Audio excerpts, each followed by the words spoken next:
There's a quiet kind of power that very few people ever learn to hold. It's not loud, it's not flashy, and it's not the kind of strength that wins arguments or dominates rooms.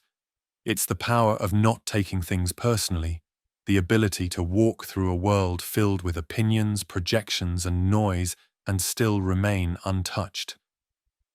Imagine what it would feel like to live like that. To no longer have your peace hijacked by someone's careless words, their tone, their judgment, or their silence. To be free from the endless emotional roller coaster of what others think about you. Most people never experience that freedom, because almost every day they give away their inner peace without even realizing it. One rude comment, one rejection, one moment of being ignored, and their mind begins to spiral. They replay the moment over and over, searching for hidden meaning, convincing themselves that they did something wrong, that they're not enough, that the world is against them. And in doing so, they lose hours, days, sometimes years, carrying emotional weight that was never even theirs to hold. Think about the last time someone's words stayed in your head long after the conversation ended. Maybe it was something small, a sarcastic remark from a coworker, a distant text from someone you care about, a bit of criticism that felt sharper than it should have. You told yourself to let it go, but it lingered. It replayed in your thoughts, it shaped your mood, it followed you like a shadow. That's the cost of taking things personally, not the words themselves, but the story we attach to them, the meaning we invent, the self we question. Taking things personally is a habit, and like any habit, it trains your nervous system. Every time you absorb someone's behavior as a reflection of your worth, you strengthen the belief that your peace depends on how others treat you. You start walking through life as if every person is a mirror, reflecting your value back at you. And when that mirror distorts, you crumble. But what if you could live differently? What if you could see that most of what people say or do has nothing to do with you and everything to do with them? People act from their own fears, wounds, and perceptions. Their reactions are shaped by their stories, their insecurities, their past experiences, not your reality. But when you take it personally, you make their story your own. You carry their emotional baggage as if it were proof of your failure. And that's how you lose your center, by believing that every storm around you must be about you. Not taking things personally doesn't mean becoming numb or detached. It means becoming deeply aware. It means recognizing that your value doesn't fluctuate with someone else's approval. It means remembering that their mood, their rejection, their silence, it's information about them, not evidence about you. When you live this way, something profound happens. The world stops being a battlefield for your worth and becomes a mirror for your awareness. You stop defending yourself, and you start understanding others. There's a deep kind of emotional intelligence in this practice, the ability to pause before reacting, to breathe before interpreting, to ask, what if this isn't about me? That single question has the power to end years of unnecessary suffering, because most emotional pain doesn't come from what's said, it comes from what we make it mean. This audiobook is about reclaiming that power, the power to stay centered in a world that constantly tries to pull you off balance, the power to stop giving away your peace to every opinion, every tone, every misunderstanding, the power to live lightly without the invisible burden of taking everything to heart. By the end of this audiobook, you'll understand why people project their pain onto others. You'll learn how to create space between what happens and how you respond. You'll recognize the emotional traps that steal your calm, and more importantly, how to rise above them. You'll begin to see that the greatest strength isn't found in control or confrontation, but in calm awareness. This is not just about emotions, it's about liberation. Because once you stop taking things personally, no one can control you through guilt, shame, or judgment. You stop reacting and start responding. You stop absorbing and start observing. You stop living defensively and start living intentionally. So take a deep breath. This journey isn't about becoming indifferent. It's about becoming invincible, not against the world, but within it. Let's begin. Chapter 1. The Hidden Cost of Reactivity. Every day, life gives you 100 small tests, moments that silently measure your self-control. Someone cuts you off in traffic. A coworker interrupts you mid-sentence. A friend forgets to reply to your message. None of these moments should have the power to ruin your peace. Yet, somehow, they do. You can feel the irritation rise, your mind start racing, your heartbeat quicken, and suddenly, you're not thinking, you're reacting. Emotional reactivity is one of the most expensive habits a human being can have. It costs you your peace, your focus, your relationships, and sometimes even your reputation. It happens fast, so fast that by the time you realize it, the damage is already done. You've said something you didn't mean, sent a message you regret, or made a decision that no longer reflects your true self. And afterward you sit in silence, replaying the moment, wondering why you keep losing control over things that shouldn't even matter that much. The truth is, reactivity doesn't begin in the moment of explosion. It begins much earlier in the little frustrations we never process, the small wounds we never heal. It builds quietly, silently, beneath the surface, until one day something tiny triggers something massive, like a spark landing on dry leaves, not dangerous on its own, but deadly when it finds the right fuel. Imagine a man named Amir. He's good at his job, respected, diligent, the kind of person who always tries to do the right thing. But lately, he's been on edge. The workload has doubled, the deadlines keep shrinking, and at home, he feels unheard. One morning during a meeting, his manager casually questions one of his decisions, not aggressively, just curiously.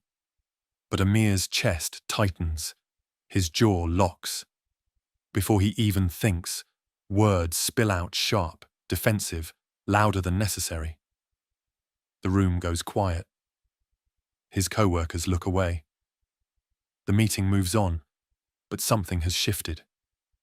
Later, when the adrenaline fades, he feels it, that familiar heaviness of regret. The whisper in his mind says, "Why did I let that get to me again?" That's the hidden cost of reactivity. One small outburst, but a ripple effect that lingers: strained relationships, unspoken tension, self-doubt. And it always begins the same way. A trigger meets an untrained mind. The same pattern shows up in relationships. Think of Sarah and her partner. They love each other deeply, but their communication is a battlefield. One evening, Sarah mentions feeling ignored, and her partner sighs, not out of disrespect, but exhaustion. Yet that sigh hits a nerve. She feels dismissed, unseen, unimportant. You start surviving emotionally, and surviving is a poor substitute for living. We all know this feeling. The argument you couldn't let go of. The text you typed out of anger. The post you saw online that ruined your mood. The spiral begins small: one word, one tone, one moment, but the cost expands with every replay. Because every time you react without awareness, you strengthen a pattern. Every reaction trains your brain to lose control faster next time. Science confirms this. The human brain, once triggered, releases a cascade of chemicals: adrenaline, cortisol, preparing you for a fight that rarely exists. The body doesn't know the difference between a real threat and a perceived one. To your nervous system, an insult feels like an attack. Silence feels like abandonment. Criticism feels like danger. And so you respond with the same instinct that helped your ancestors survive: fight, flight, or freeze. But the modern world doesn't reward survival instincts. It rewards emotional intelligence. In a reactive state, you lose access to your higher mind, the part that reasons, observes, decides wisely. You become a slave to the moment, And afterward, when your clarity returns, it's already too late. You've burned bridges, wasted energy, and lost time you'll never get back. All for a moment that didn't deserve that much power. But what if you could step outside that loop? What if, instead of being the fire, you could become the space around it, aware of your emotions, but not consumed by them? That's the first step toward emotional mastery. Awareness of the cost. Think of all the things you've lost because of reactivity, not just arguments, but peace of mind, opportunities, self-respect. How many moments of joy have been overshadowed by something that didn't even matter a week later?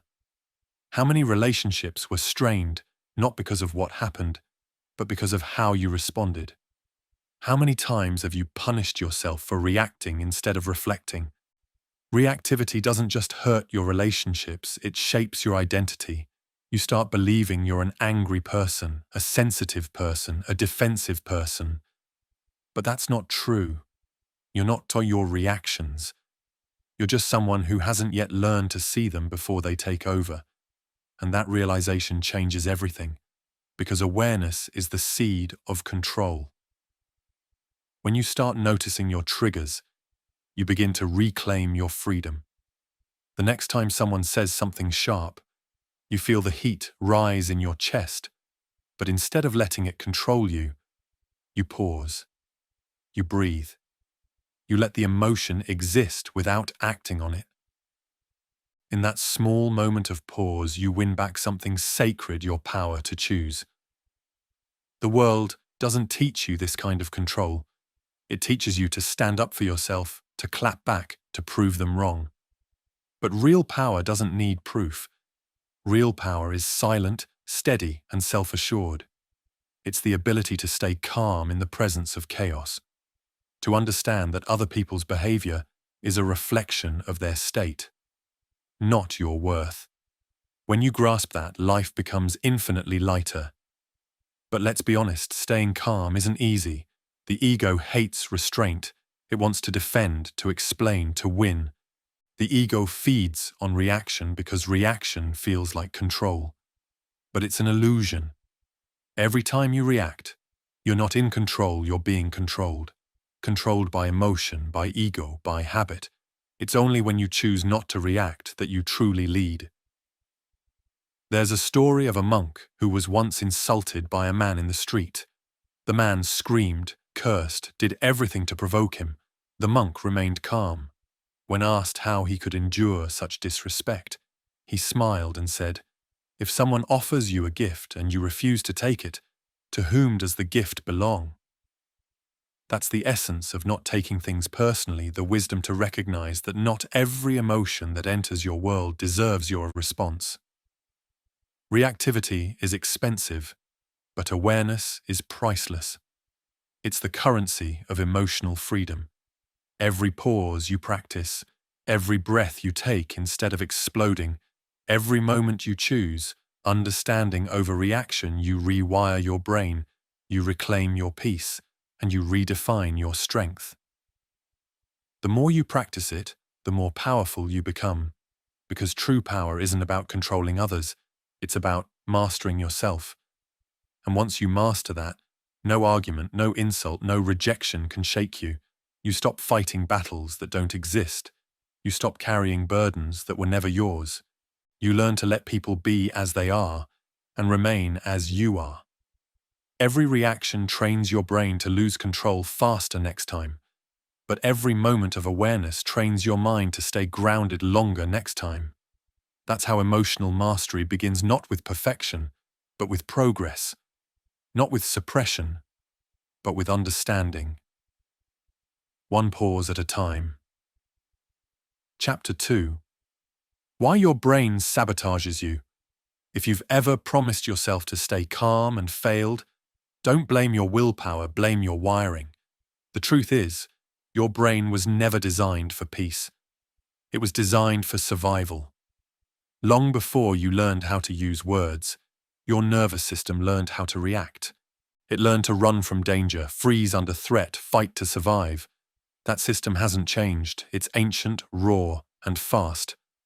And in a world where physical danger has been replaced by emotional triggers, your brain keeps confusing discomfort with danger. That's why your heart races when someone criticizes you, why your stomach tightens when you see that unread message, why silence feels like punishment and rejection feels like death. The same biology that once kept your ancestors alive now traps you inside invisible wars, not in the jungle, but in your mind. Here's what happens in those moments. A trigger appears, a harsh word, a dismissive tone, a social rejection. Before you even realize it, a small almond-shaped structure deep inside your brain, the amygdala, lights up like an alarm. It screams, "Threat," long before your logical mind even knows what's happening. In just 12 milliseconds, that emotional center sends signals throughout your body, releasing adrenaline, tightening muscles, speeding up your heartbeat. Your prefrontal cortex, the part responsible for reasoning and logic, takes about 500 milliseconds to catch up. By the time it tries to think, the emotion has already taken the wheel. That's what's known as an amygdala hijack, when your emotional brain overrides your logical brain. It's the moment you say something you later regret, the moment you interpret silence as rejection, the moment you create meaning that doesn't exist. Your mind, hijacked by emotion, begins to write stories faster than reality can correct them. You see a coworker whispering, and your brain says, "They're talking about me." You send a message, see no reply, and your brain says, "They're ignoring me." You make a small mistake, and your brain whispers, "You always mess things up." And before you even realize it, emotion becomes interpretation, and interpretation becomes truth. But the problem isn't emotion itself, it's misunderstanding its purpose. Emotions aren't enemies, they're messengers. They exist to signal something, not to steer everything. Fear isn't bad, it's protective. Anger isn't evil, it's boundary-setting energy. Sadness isn't weakness, it's a call for reflection. The trouble begins when we let these messengers become our masters, when the signal becomes a storm. Think of your mind like a car. The amygdala is the gas pedal, fast, instinctive, powerful. The prefrontal cortex is the brake, steady, deliberate, logical. If you only use the gas, you crash. If you only use the brake, you never move. Emotional mastery is learning when to accelerate and when to slow down. But for most people, the gas pedal has been pressed for years because they've been trained to live in reaction, not awareness. Modern life makes this worse. Every scroll, every notification, every piece of news, every opinion is designed to trigger your amygdala. Outrage sells, fear clicks. Anxiety keeps you engaged. The world doesn't calm your mind, it hijacks it over and over again. That's why people are more reactive, more defensive, more emotionally exhausted than ever before. They're living in a constant state of mild threat, their nervous systems overstimulated, their peace constantly on standby. And when you're in that state long enough, reactivity becomes your default personality. You stop noticing how often you're tense. You forget what calm even feels like. You confuse alertness for awareness, intensity for importance, reaction for passion. You become addicted to emotional noise not because you enjoy it, but because silence feels foreign. But here's the paradox. Your brain isn't your enemy. It's a machine trying to protect you using ancient rules in a modern world. It doesn't want you to be miserable, it just wants you to be safe. And safety, to your primitive brain, means control, predictability, familiarity. So when something unexpected happens, a tone, a pause, a rejection, your brain panics. It interprets unpredictability as danger. That's why you sometimes sabotage yourself, not because you want to, but because your brain equates discomfort with death. Let's take an example. You send a message to someone important to you. Hours pass, no reply. Your logical mind knows they might be busy, but your emotional brain starts to spin stories. They don't care. They're losing interest. I must have said something wrong. That spiral isn't logic. It's your amygdala trying to regain control by predicting outcomes. It would rather imagine pain than sit in uncertainty. And the more often you give in to those stories, the more your brain learns that panic equals safety, because at least it feels like doing something. But you can retrain it. Because between the trigger and your reaction, there is always a gap, a sacred space where awareness lives. Most people never find that gap because they move too fast. But if you can pause just for a breath, you begin to interrupt the ancient pattern. You give your prefrontal cortex time to catch up. You give wisdom a chance to speak before emotion decides. That pause is where power is born. Let's imagine another scene. A colleague criticizes your work in a meeting. You feel heat in your chest, a tightness in your throat, a rush of adrenaline that's your amygdala firing. Normally, you'd react instantly, defend yourself, correct them, prove them wrong. But this time, you breathe. You don't speak. You let the first wave of emotion pass through you like a tide. In that silence, you notice something. Their tone carries stress, not malice. Their words are sharp, but not cruel. Suddenly, the situation looks different. You respond calmly. The meeting ends well. You walk away proud, not because you won, but because you stayed in control. That's neurobiology turned into mastery. The world rewards speed, but emotional intelligence rewards slowness. Every moment you pause, your prefrontal cortex strengthens. Every time you observe before reacting, your neural pathways change. Slowly, the brain learns that calm is safe, not danger. That stillness is power, not weakness. This is how transformation actually happens, not through motivational quotes or affirmations, but through thousands of small, quiet pauses that rewire your mind over time. When you understand how your brain works, you stop taking your reactions personally too. You stop labeling yourself as too emotional, too sensitive, too angry. You realize it's not character, it's chemistry. It's not weakness, it's wiring. And what's wired can be rewired. But it takes awareness and repetition. That's the beautiful part of neuroplasticity. The brain never stops adapting. With every pause, every moment of mindfulness, every decision not to engage in drama, you're literally reshaping your brain's structure. Studies show that with consistent practice, the amygdala, the fear center, actually shrinks. The prefrontal cortex, your calm, rational center, thickens.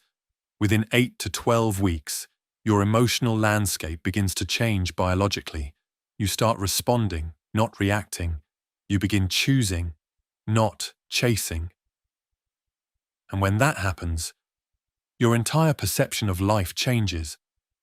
Suddenly, people's behavior no longer feels like a personal attack. You begin to see through the surface, through the masks of frustration, anger, sarcasm, and recognize the pain underneath.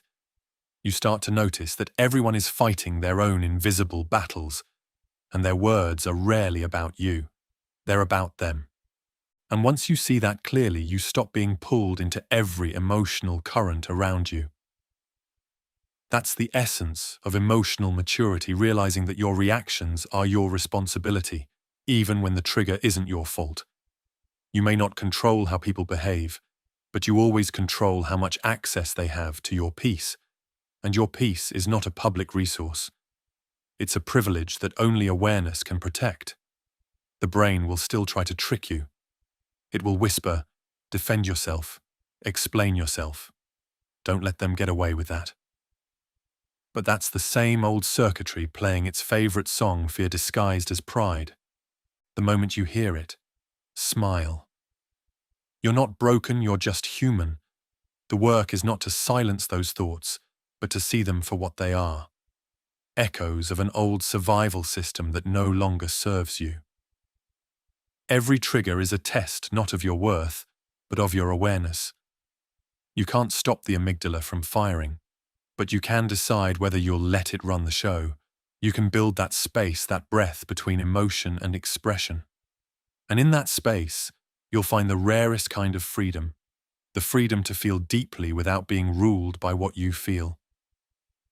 Because the truth is, peace isn't the absence of emotion, it's the mastery of it. Calmness doesn't mean you stop feeling. It means you stop being controlled by every feeling that passes through you. It means living from the inside out, not the outside in. It means you still feel the fire, but you no longer burn. Between the trigger and your reaction, there is a gap. In that gap lies your power. And in that power lies your peace. Chapter 3. The 4 Levels of Emotional Mastery. Emotional mastery isn't a switch you turn on. It's a staircase you climb. Each step higher gives you more clarity, more peace, and more control not over others, but over yourself. Most people spend their entire lives on the first step without ever realizing there's more above it. They think life just is this way, chaotic, unpredictable, full of misunderstandings and regrets. But once you begin to see these levels clearly, everything changes. Because self-awareness isn't about becoming perfect, it's about knowing exactly where you are and where you can grow. Level 1. Unconscious reactivity. This is where most of humanity lives trapped in automatic emotion. At this level, your reactions are faster than your thoughts. You don't choose your emotions, they choose you. You feel insulted and lash out. You feel ignored and withdraw. You feel anxious and distract yourself. Everything is personal, everything is urgent, everything feels like a reflection of your worth. People in this state often believe they are victims of circumstance. They'll say, "He made me angry. She ruined my day. That post upset me." As if other people hold the remote control to their emotions. In truth, they've simply never learned to hold it themselves. This level is loud. It's filled with overthinking, defensiveness, gossip, and tension. Every conversation becomes a battlefield, every silence an accusation. You feel constantly on edge, constantly misunderstood, constantly trying to control how others see you, yet never at peace. Because reactivity, at its core, is fear disguised as power. It says, if I react, I'm in control, when in reality, the reaction is the control, just not yours. But you can't evolve past this level until you see it for what it is. That's the beginning of awakening. Ask yourself, when was the last time I acted like this? When was the last time emotion pulled me faster than awareness could catch me? That's where your work begins. Level 2. Conscious reactivity. The second level is where awareness begins to dawn. You still react, but now you know you're reacting. You hear the words leaving your mouth and think, why am I saying this? You see the emotion rise and whisper, here it comes again. You're not free yet, but you're awake. And that awareness, even if small, changes everything. At this stage, your emotional outburst becomes shorter, your guilt longer. You start apologizing sooner. You start reflecting more. You begin to feel that the real battle isn't out there, it's inside. The hardest part of growth isn't stopping reactivity, it's watching yourself repeat it while knowing better.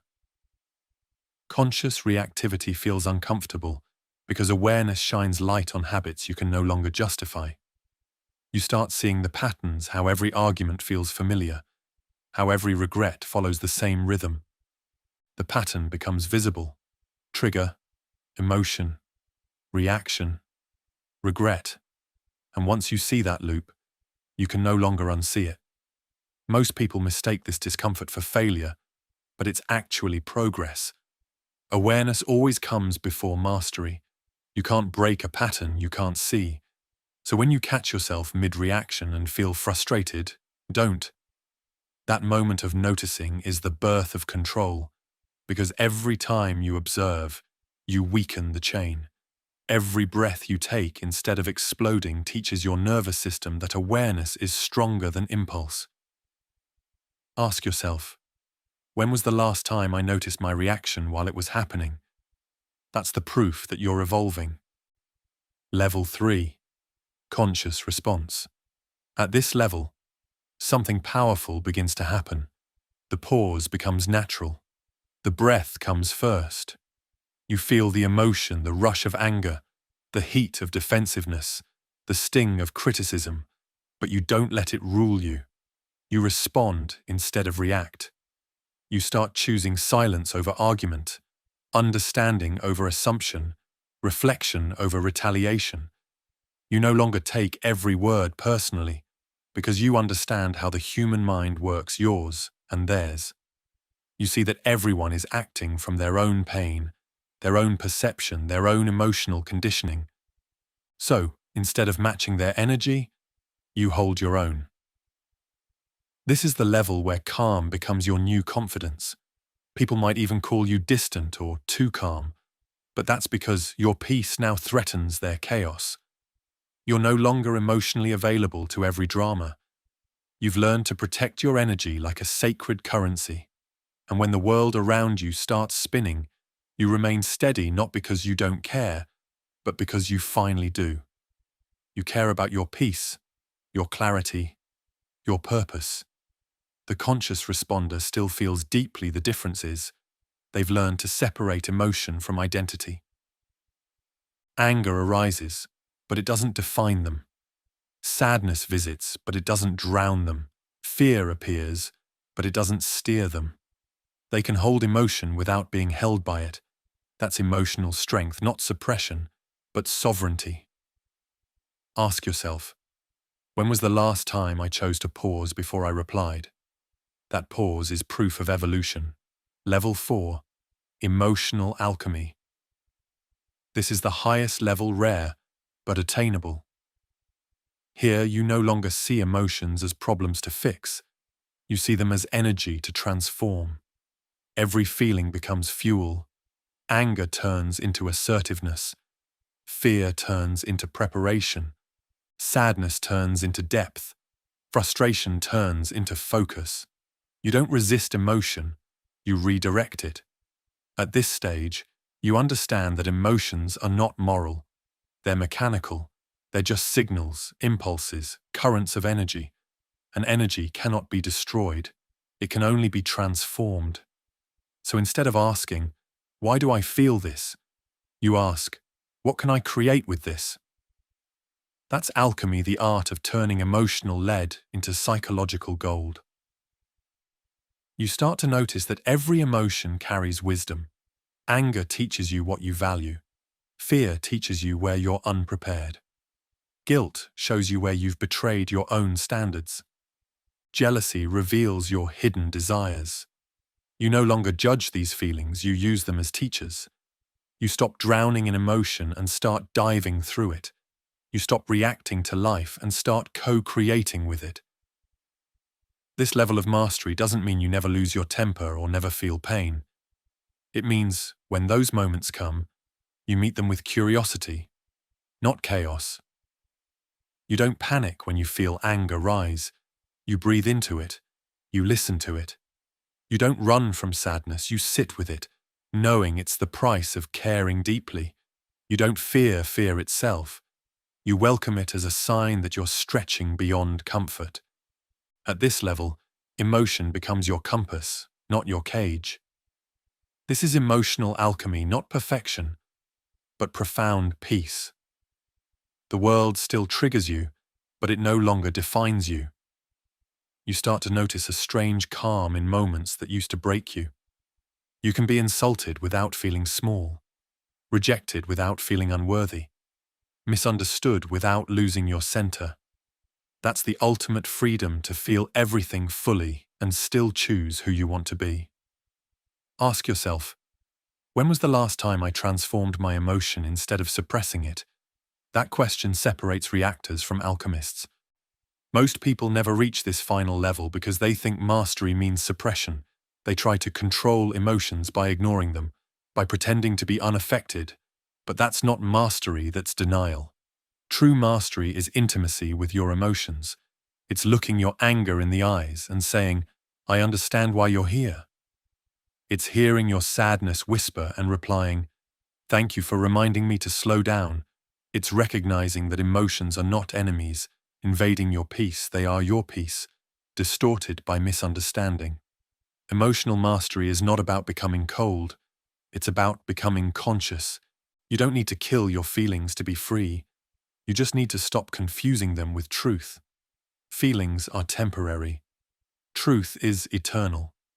The more you learn to sit in that difference, the lighter life becomes. And here's the paradox. Once you reach emotional alchemy, you stop seeing these levels as a ladder. You realize they're a cycle. You'll revisit level 1 on bad days. You'll slip into reactivity when you're tired or stressed. But the difference is awareness. Now you notice it. You don't drown in it. You climb back faster. Because growth isn't about never falling, it's about rising with more wisdom each time. So, wherever you are on this ladder, reacting, observing, responding, or transforming, remember, each level is an upgrade. Each reaction you observe is a victory. Each pause you create is progress. Each time you stay calm when you once wouldn't have, you're not just changing your behavior, you're changing your brain, your identity, your entire experience of being alive. Your goal is not perfection. Your goal is awareness, because awareness is what turns reaction into response, chaos into clarity, emotion into energy. And that's the art of emotional mastery, not escaping your humanity, but embracing it consciously. Your goal is progress, not perfection. Each level is an upgrade. Chapter 4. The stop method. When emotions rise, logic disappears. When your heart starts racing, your thoughts begin running. And before you know it, you've said something, done something, or decided something that no longer feels like you. That's what emotional reactivity does. It disconnects you from your higher self and connects you to your survival self. But there's a way to interrupt this chain, a way to reclaim your calm before it's lost. It's called the stop method. 4 letters, 4 seconds, infinite power.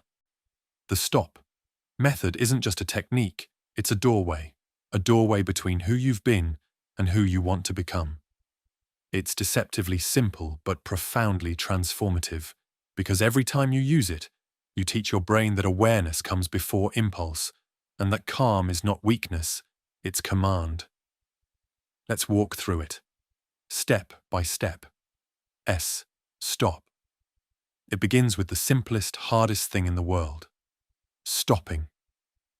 When emotion surges, your instinct is to move, to speak, to defend, to explain, to act. But stopping even for 2 seconds is an act of rebellion against the unconscious mind. It's saying, no, I'm not letting my emotion choose for me. In the heat of an argument, that stop can feel impossible. The body wants to release, to explode, to escape the discomfort of holding tension. But in that exact discomfort lies your power. If you can pause, just pause, you disrupt the automatic chain reaction that leads to regret. Stopping is not weakness, it's strength in disguise. It's standing still while your emotions sprint. It's refusing to be dragged by the momentum of a moment that doesn't deserve your peace. Imagine this. You're in a meeting, someone interrupts you rudely. Your instinct is to snap back, to reclaim your space. But instead, you stop. You don't respond. You just take one slow, deliberate breath. That silence, that stillness, it changes the entire dynamic. You've just broken 1,000 old habits in one breath. Most people think control means force, but the real power is in stillness. It's in stopping before the wave carries you away, because when you stop, you create space, and space is where wisdom lives. Take a breath. Once you've stopped, breathe. Not the shallow, automatic kind of breathing that stress gives you, but deep, slow, conscious breath. In through the nose for 4 seconds, hold for 4. Exhale slowly for 6. Do this 3 times. It sounds small, but it changes everything, because breathing is the only bridge between your body and your mind. It's the remote control of your nervous system. When you breathe deeply, you send a signal to your brain that says, "I'm safe." And when the brain believes you're safe, it stops releasing cortisol. It stops triggering panic. It hands the steering wheel back to you. This is biology, not philosophy.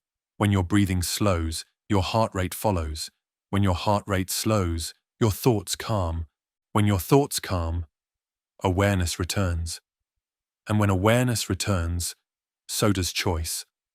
Try this the next time you're angry or anxious. Don't force yourself to think positive. Don't argue with your mind, just breathe. Let your breath do the work that words can't. Because sometimes, one conscious breath is more powerful than 1,000 affirmations. Think of it like this. Every shallow breath keeps you trapped in survival. Every deep breath brings you back to consciousness. You can't control the trigger, but you can always control the rhythm of your breath. And that rhythm is what turns chaos into calm. Oh, observe. Now that you've stopped and breathed, you enter the most important phase, observation. This is where awareness turns into understanding. You ask yourself, what's really happening right now? Not in the outside world, in me. Am I reacting to what they said or to what I think they meant? Am I upset because of this moment or because it reminds me of something older? Am I angry because I was disrespected or because I don't feel seen? Observation is about separating fact from fiction, reality from story. Most emotional suffering doesn't come from events, it comes from interpretation. Someone's late text becomes rejection. Someone's silence becomes abandonment. Someone's disagreement becomes disrespect. The mind invents meanings to fill emotional gaps. But when you pause long enough to observe instead of assume, you realize how much of your pain is self-created. And that realization isn't depressing, it's empowering. Because if your mind can create your pain, it can also create your peace. Observation is not judgment. It's not about blaming yourself for feeling. It's about noticing without narrative. You become the witness of your mind instead of its prisoner. You step outside the story and see it from a distance. This simple shift changes everything, because distance gives you perspective, and perspective gives you power. Imagine a storm seen from inside a house. It feels loud, endless, consuming. Now imagine seeing that same storm from a mountain. You still see it, but you're no longer in it. That's what observation does. It moves you from inside the storm to above it. You still feel, but you no longer drown. When you observe often enough, you start noticing patterns. You realize that the same emotion keeps returning in different disguises, different people, different situations, same feeling. And that's when the deepest growth begins, because once you can name your pattern, you can change it. So next time you feel that familiar rush, stop, breathe, observe. Ask yourself, what's real here and what's my assumption? That question alone can save you from hours of regret. Proceed. Now and only now do you act. But this time, you act with consciousness, not compulsion. You respond with logic, not emotion. You choose long-term peace over short-term victory. To proceed means to move forward with clarity. Maybe that means walking away instead of arguing. Maybe it means speaking calmly instead of loudly. Maybe it means saying nothing at all, not out of avoidance, but mastery. Sometimes the best action is no action. Sometimes silence is the loudest response. To proceed doesn't mean to suppress your truth. It means to express it from alignment, not from impulse. Because when your emotion leads, truth gets distorted. But when your awareness leads, truth becomes healing. Every calm response you give in a heated moment is a message to your brain. This is who I am now. Every time you pause instead of attack, breathe instead of break, think instead of assume, you are rewiring your identity. You're teaching your nervous system that peace is strength, and soon it becomes natural. What once required effort becomes instinct. That's how mastery is built, not through one grand transformation, but through 1,000 small pauses. Every stop is a neural rewrite. Every stop is a micro-victory. Every stop is a quiet declaration. I am no longer a slave to my emotions. Let's see how it works in real life. A couple is arguing. He's frustrated, she's defensive. Voices rise. In the past, it would have turned into hours of silent resentment. But this time, she stops. She takes a breath. She observes the fear beneath her anger, the fear of not being heard. Then she proceeds calmly, honestly, and says, I'm not angry at you. I just feel unseen. That one line changes everything. The argument softens. The walls lower, connection returns. All because of 4 letters. Stop. Another example. You receive an email cold, critical, condescending. Your instinct is to fire back, but you stop. You breathe. You observe that the person's tone likely comes from their own stress. You proceed with professionalism instead of pride. The next day, they apologize. You didn't win the argument, you won yourself. The power of stop is that it's universal. It works in arguments, in meetings, in traffic, in heartbreak, in anxiety. It works anywhere emotions try to take control, because emotions lose their grip the moment you become aware of them.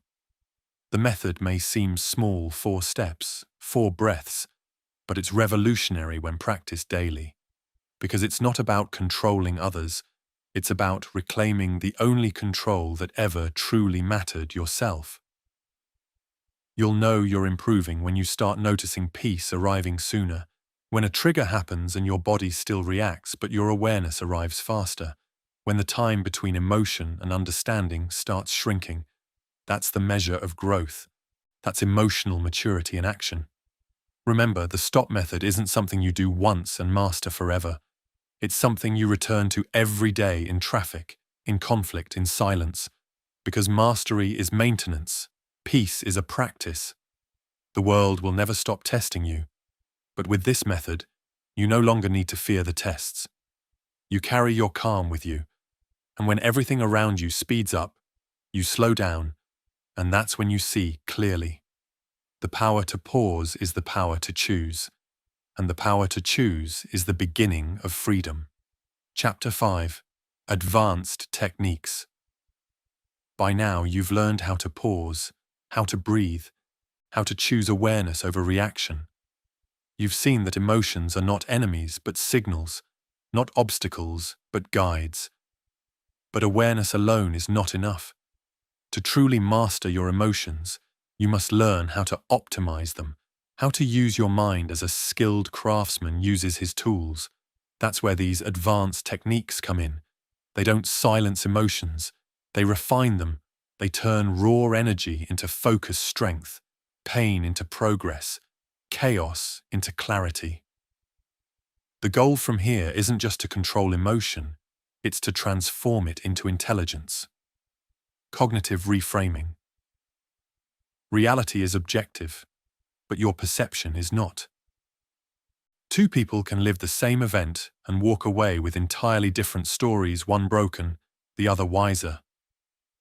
The difference is interpretation. Cognitive reframing is the art of rewriting the story your mind tells you. It's asking, what else could this mean? Instead of blindly accepting the first meaning emotion provides, let's say you didn't get the job you wanted. Your first reaction might be, I failed. But what if the truth is, I was redirected? What if rejection wasn't a punishment but protection steering you towards something aligned? Same event, different lens, completely different emotional outcome. Every emotion carries a frame, a perspective through which you see the world. Fear frames life as danger. Anger frames it as injustice. Guilt frames it as self-blame. But you can adjust that frame at will. That's the superpower of self-awareness, the ability to question the meaning before it solidifies. The mind is like a camera. What you focus on expands, what you blur fades. If you point it at loss, you'll feel grief. If you point it at growth, you'll feel gratitude.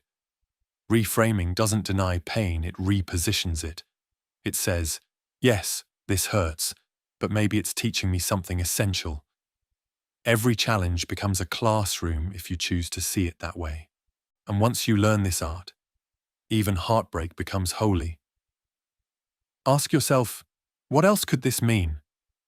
Every time you ask that question, you reclaim your power to define your experience. Emotional labeling. The next technique is deceptively simple. Name what you feel. It sounds obvious, but most people don't do it. They say, I'm upset, or I'm fine, or I'm stressed, vague words that hide emotional truth. But language is precision. And the more precisely you name an emotion, the less power it holds over you. When you say, I'm angry, your brain sees fire. When you say, I feel disappointed, the fire turns into form. You've moved from chaos to clarity. Neuroscience proves this emotional labeling activates the prefrontal cortex and calms the amygdala. In other words, the moment you name your feeling, you start taming it. So, instead of saying, I feel bad, try to be specific. Is it shame? Is it sadness? Is it fear of rejection? Is it loneliness disguised as anger? Because emotions often wear masks, and if you don't look behind them, you'll keep treating the wrong wound. But you can even whisper it to yourself in real time. I feel hurt. I feel overwhelmed. I feel misunderstood. Not as judgment, but as acknowledgement. Because awareness doesn't heal what you hide, it heals what you name. Emotional labeling is like switching on a light in a dark room. The monsters don't disappear, but now you can see where they stand. And once you can see them, you can move past them. Somatic regulation. Your emotions don't just live in your mind, they live in your body. You can feel fear in your chest, grief in your throat, shame in your stomach. That's why you can't just think your way to calm, you must feel your way to it. The body is the stage where every emotion performs. To master the play, you must learn how to move the body intentionally. One of the most powerful tools is box breathing in for 4, hold for 4, out for 6. It slows the heartbeat, stabilizes the nervous system, and restores emotional balance. Another is progressive muscle relaxation, tensing and releasing each muscle group slowly until the body learns safety again. Even a cold shower or a brisk walk can reset your emotional circuitry, not symbolically, but physiologically. When you feel anxious, move. When you feel heavy, breathe deeper. When you feel frozen, shake your body gently. These aren't distractions, they're rewiring exercises, because emotion is energy in motion, and motion is how you release it. You don't need to escape your body to find peace, you need to return to it. Timeline reframing. The mind exaggerates emotion by shrinking time. It convinces you that this pain will last forever, that this embarrassment will define you, that this anxiety will never fade. But emotions are weather, not climate. They come, they go, they change. Whenever you're overwhelmed, zoom out. Ask yourself, how will this feel in an hour, in a day, in a week, in a year? Almost always, the storm shrinks. What feels unbearable now will be a story later, maybe even a funny one. What feels permanent now is usually temporary in disguise. The brain dramatizes for survival. Awareness deflates that drama with perspective. When you practice timeline reframing, you remind yourself that this moment is not the whole story. You stop reacting to the chapter as if it's the entire book. Think of the last time you lost sleep over something small. Now remember how irrelevant it feels now. That's the proof time heals, but perspective heals faster. So next time you're spiraling, step outside the hour and look through the window of the year. You'll instantly remember how small most storms really are. Energy management. There's another truth few people talk about. You can't regulate your emotions in a body that's exhausted. You can't think clearly on 4 hours of sleep. You can't be calm when you're dehydrated, undernourished, or overstimulated. Emotional mastery begins with physical stability. Your nervous system is not separate from your nutrition, your rest, your environment. A tired brain is an anxious brain. A dehydrated mind is a reactive mind.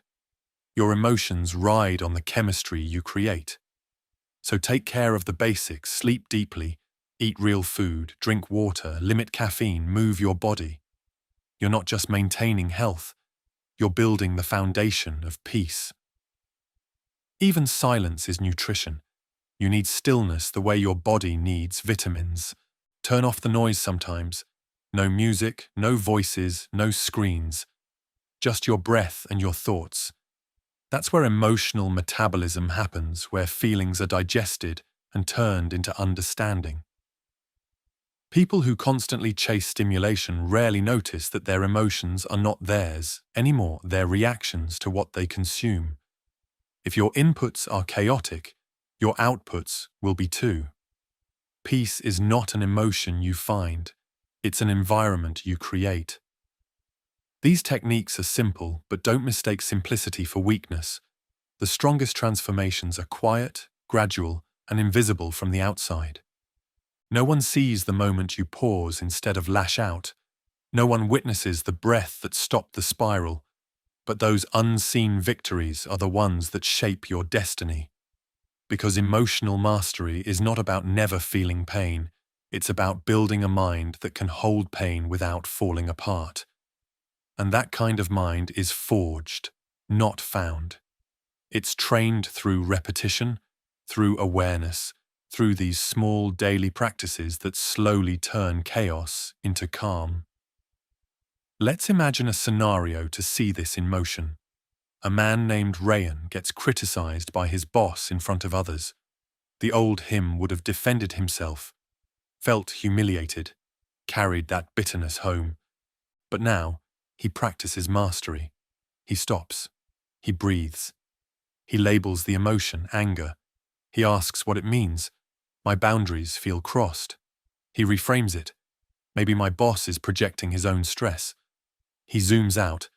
Will this matter next week? He feels the tension leave his body as his breath steadies. He decides to have a calm conversation later, not from ego, but from clarity. And when he does, the issue resolves peacefully. No fight, no resentment, no scars. That's mastery invisible, but powerful. Each of these techniques builds on the last. Reframing sharpens the mind. Labeling organizes emotion. Somatic regulation stabilizes the body. Timeline reframing expands perspective. Energy management maintains balance. Together they form the architecture of emotional intelligence. And here's the beautiful paradox. When you stop trying to suppress your emotions and instead learn how to process them, they stop overpowering you. When you stop resisting fear, fear becomes focus. When you stop hating sadness, sadness becomes empathy.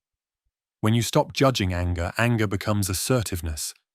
When you stop drowning in frustration, frustration becomes innovation. This is what emotional optimization looks like, every feeling serving a higher purpose. The world will keep giving you reasons to lose control.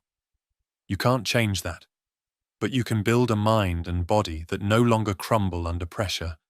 You can become the person whose calm confuses chaos. Because when your internal world is steady, the external one no longer scares you. Remember this. You can't think clearly in a body that feels unsafe. Safety isn't luxury, it's the foundation of mastery. So every breath you take, every calm choice you make, every technique you practice, they all send one message to your nervous system. We are safe now. And when your body believes that, your mind finally becomes free. Chapter 6. Building the baseline. Every skyscraper needs a foundation. Every storm needs an anchor to survive it.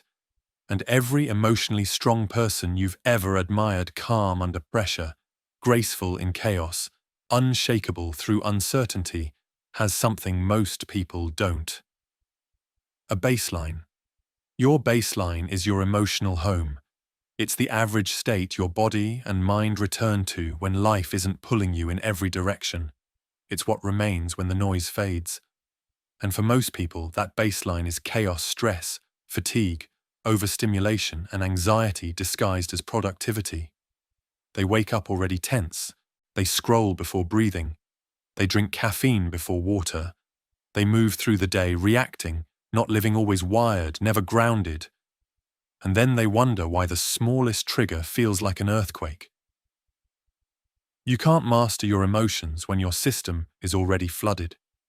You can't think clearly if your body is constantly on defense. That's why emotional control doesn't start with psychology. It starts with physiology. Before you can regulate your thoughts, you must regulate your state, because the mind listens to the body. If the body feels safe, the mind follows. So how do you build that safety? How do you create a baseline so strong that even when storms hit, you don't lose your center? It begins with habits, the quiet rituals that train your nervous system to trust you again. Sleep. It starts at night, because the quality of your next day begins with the night before. When you sleep, your brain doesn't shut down, it repairs, reorganizes, releases.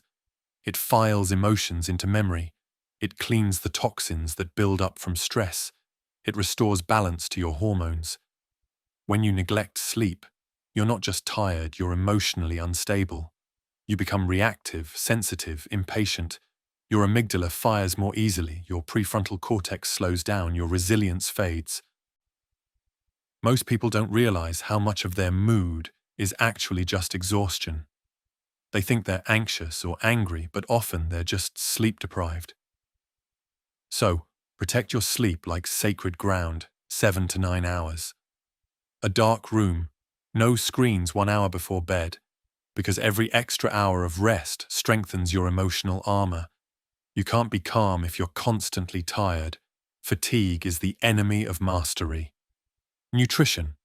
Next comes what you feed your body and therefore your emotions.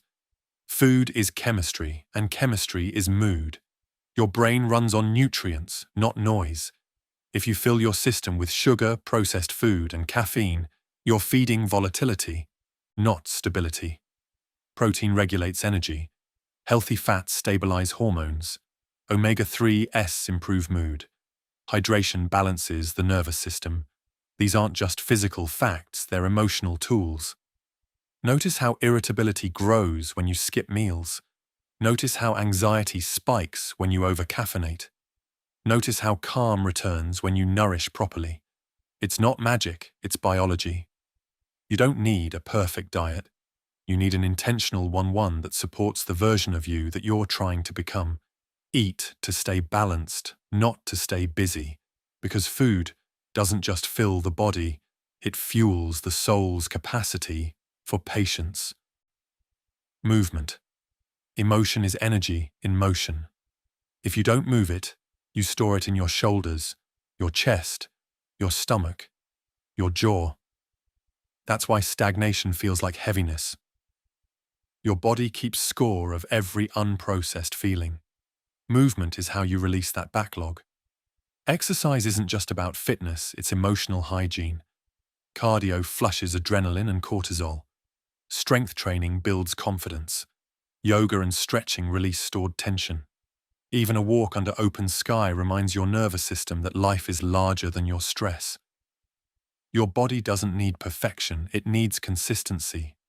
Move daily, sweat a little. Let your body breathe through you. Every drop of sweat is a drop of stored emotion leaving your system. When the body moves, the mind unclenches. Cognitive flexibility. Emotional rigidity often comes from mental rigidity. The more narrow your worldview, the more easily you're disturbed when it's challenged. That's why flexibility of thought is essential for peace. Read things you disagree with. Listen to perspectives that stretch your comfort zone. Try activities you're bad at. Expose yourself to discomfort on purpose. It teaches your brain that uncertainty isn't death, it's discovery. Most emotional overreactions happen because the mind equates different with danger. But once you train yourself to tolerate difference in opinion, in outcome, in identity, you no longer panic when life surprises you. You start adapting instead of resisting. An adaptation is peace in motion. Remember this: the mind that can bend never breaks. Meaning and values. Emotional stability isn't just about what you avoid, it's about what you pursue. You can have the healthiest habits in the world, but if your life lacks meaning, peace will always feel temporary. Purpose gives emotion direction. Values give it boundaries. When you're clear about what truly matters, your principles, your priorities, your reasons for waking up, life becomes less chaotic. You stop reacting to every opinion because you have a compass. You stop chasing approval because you have alignment. You stop fearing judgment because you have integrity.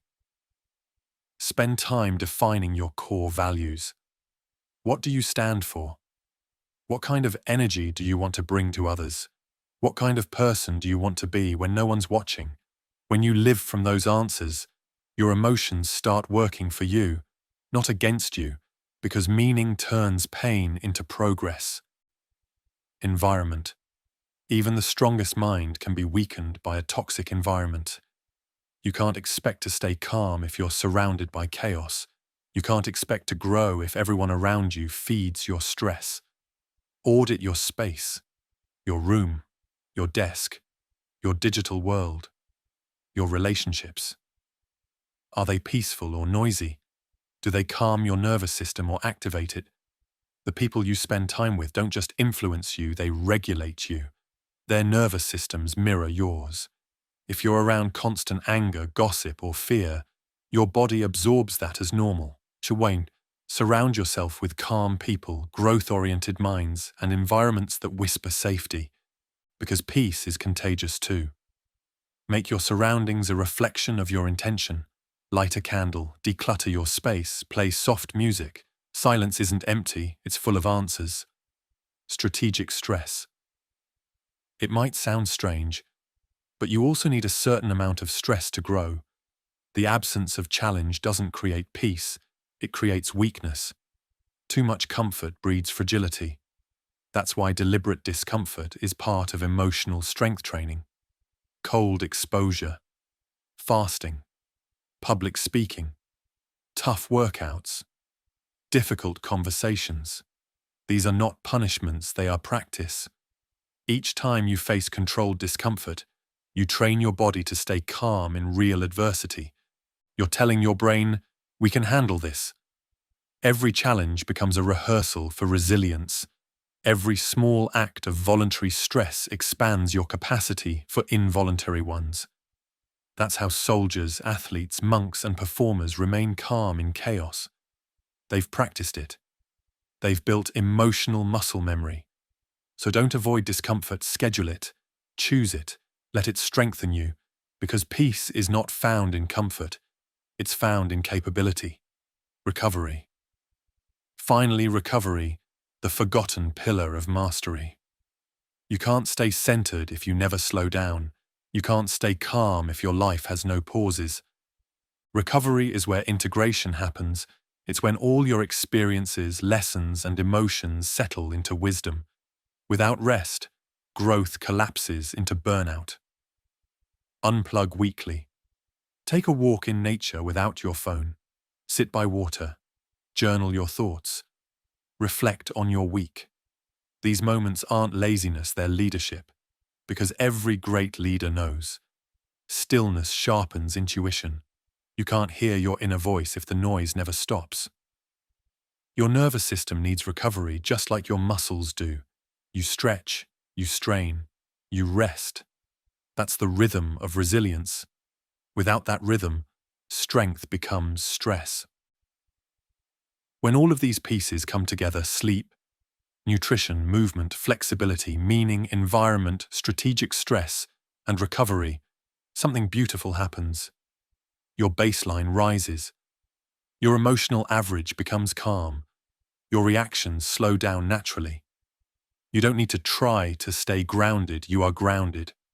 Peace stops being a visitor and becomes a resident. You'll notice subtle shifts. You start waking up without dread. You recover faster from conflict. You feel a quiet steadiness underneath your thoughts. That's your baseline, the silent strength beneath every storm. It's not dramatic. It's not loud. It's simply there, constant, loyal, unshaken. And once you've built that foundation, the storms of life no longer scare you because you've built your house on rock, not sand. Strong emotions require strong foundations, and now you have one. Chapter 7. Your Brain on Mastery. Something miraculous happens when you start mastering your emotions, not just psychologically, but biologically.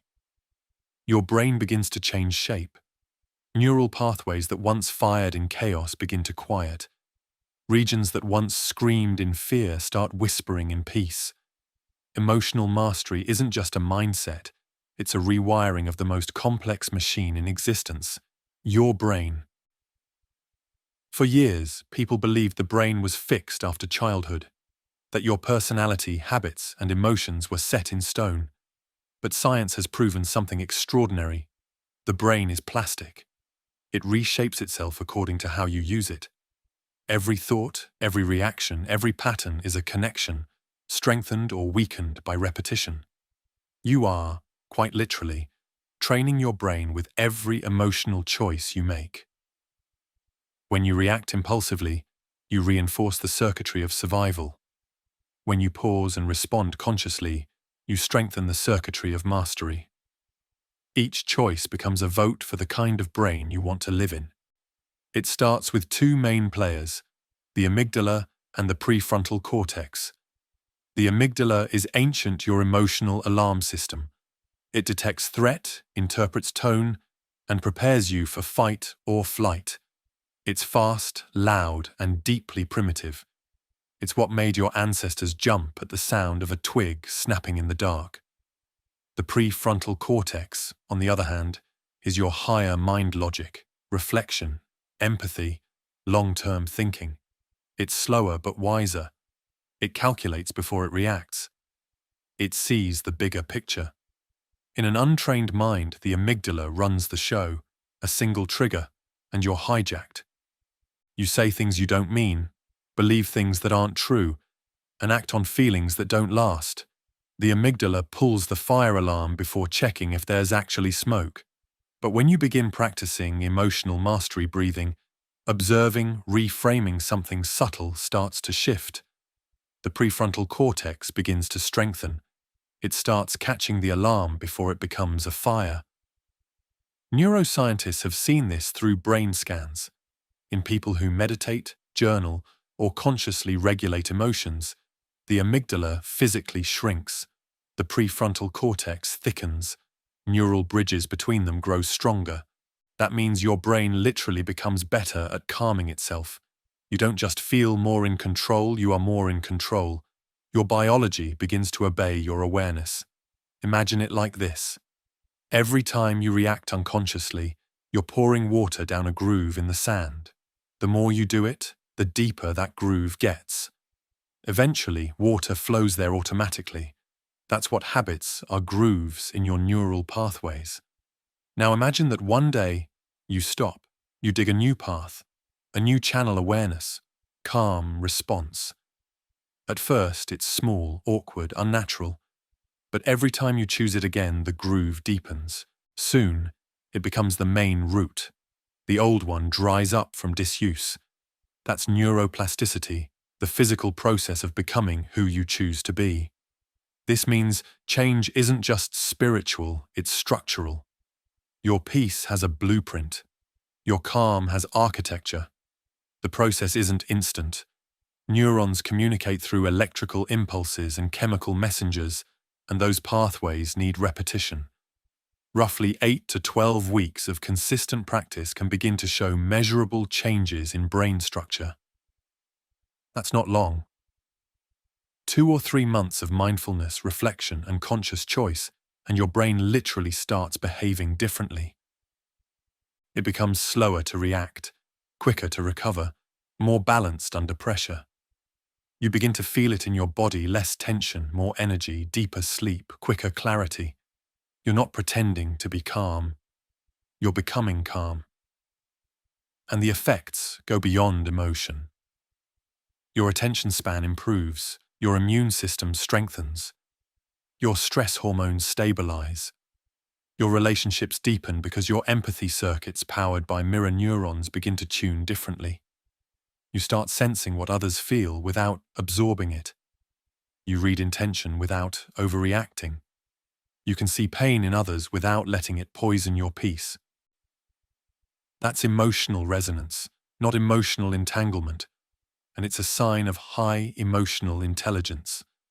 It's the mark of someone whose presence heals more than it harms. People start feeling safe around you, not because you fix them, but because you're not competing with their chaos.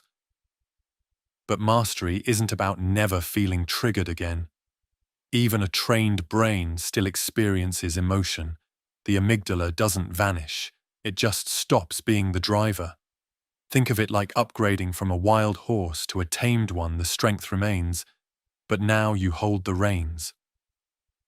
There will still be moments when anger rises, fear tightens, sadness visits.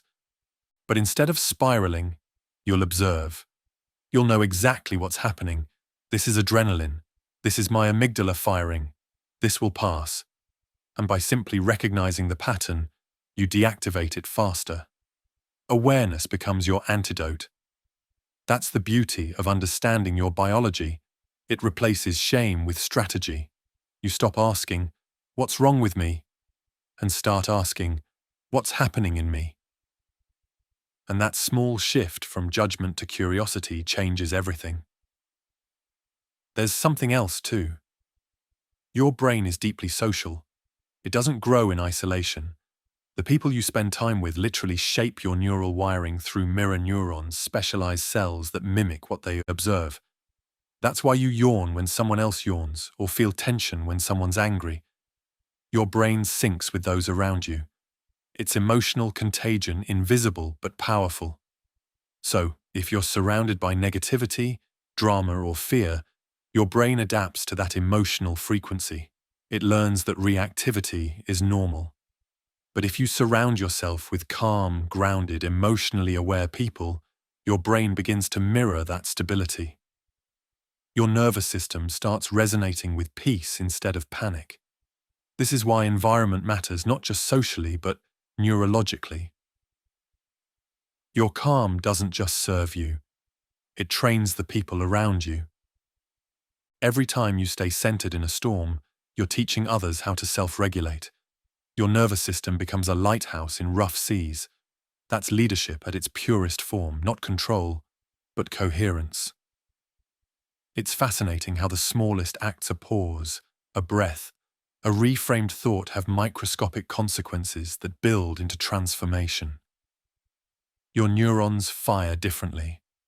Your hormones balance differently. Your stress response softens.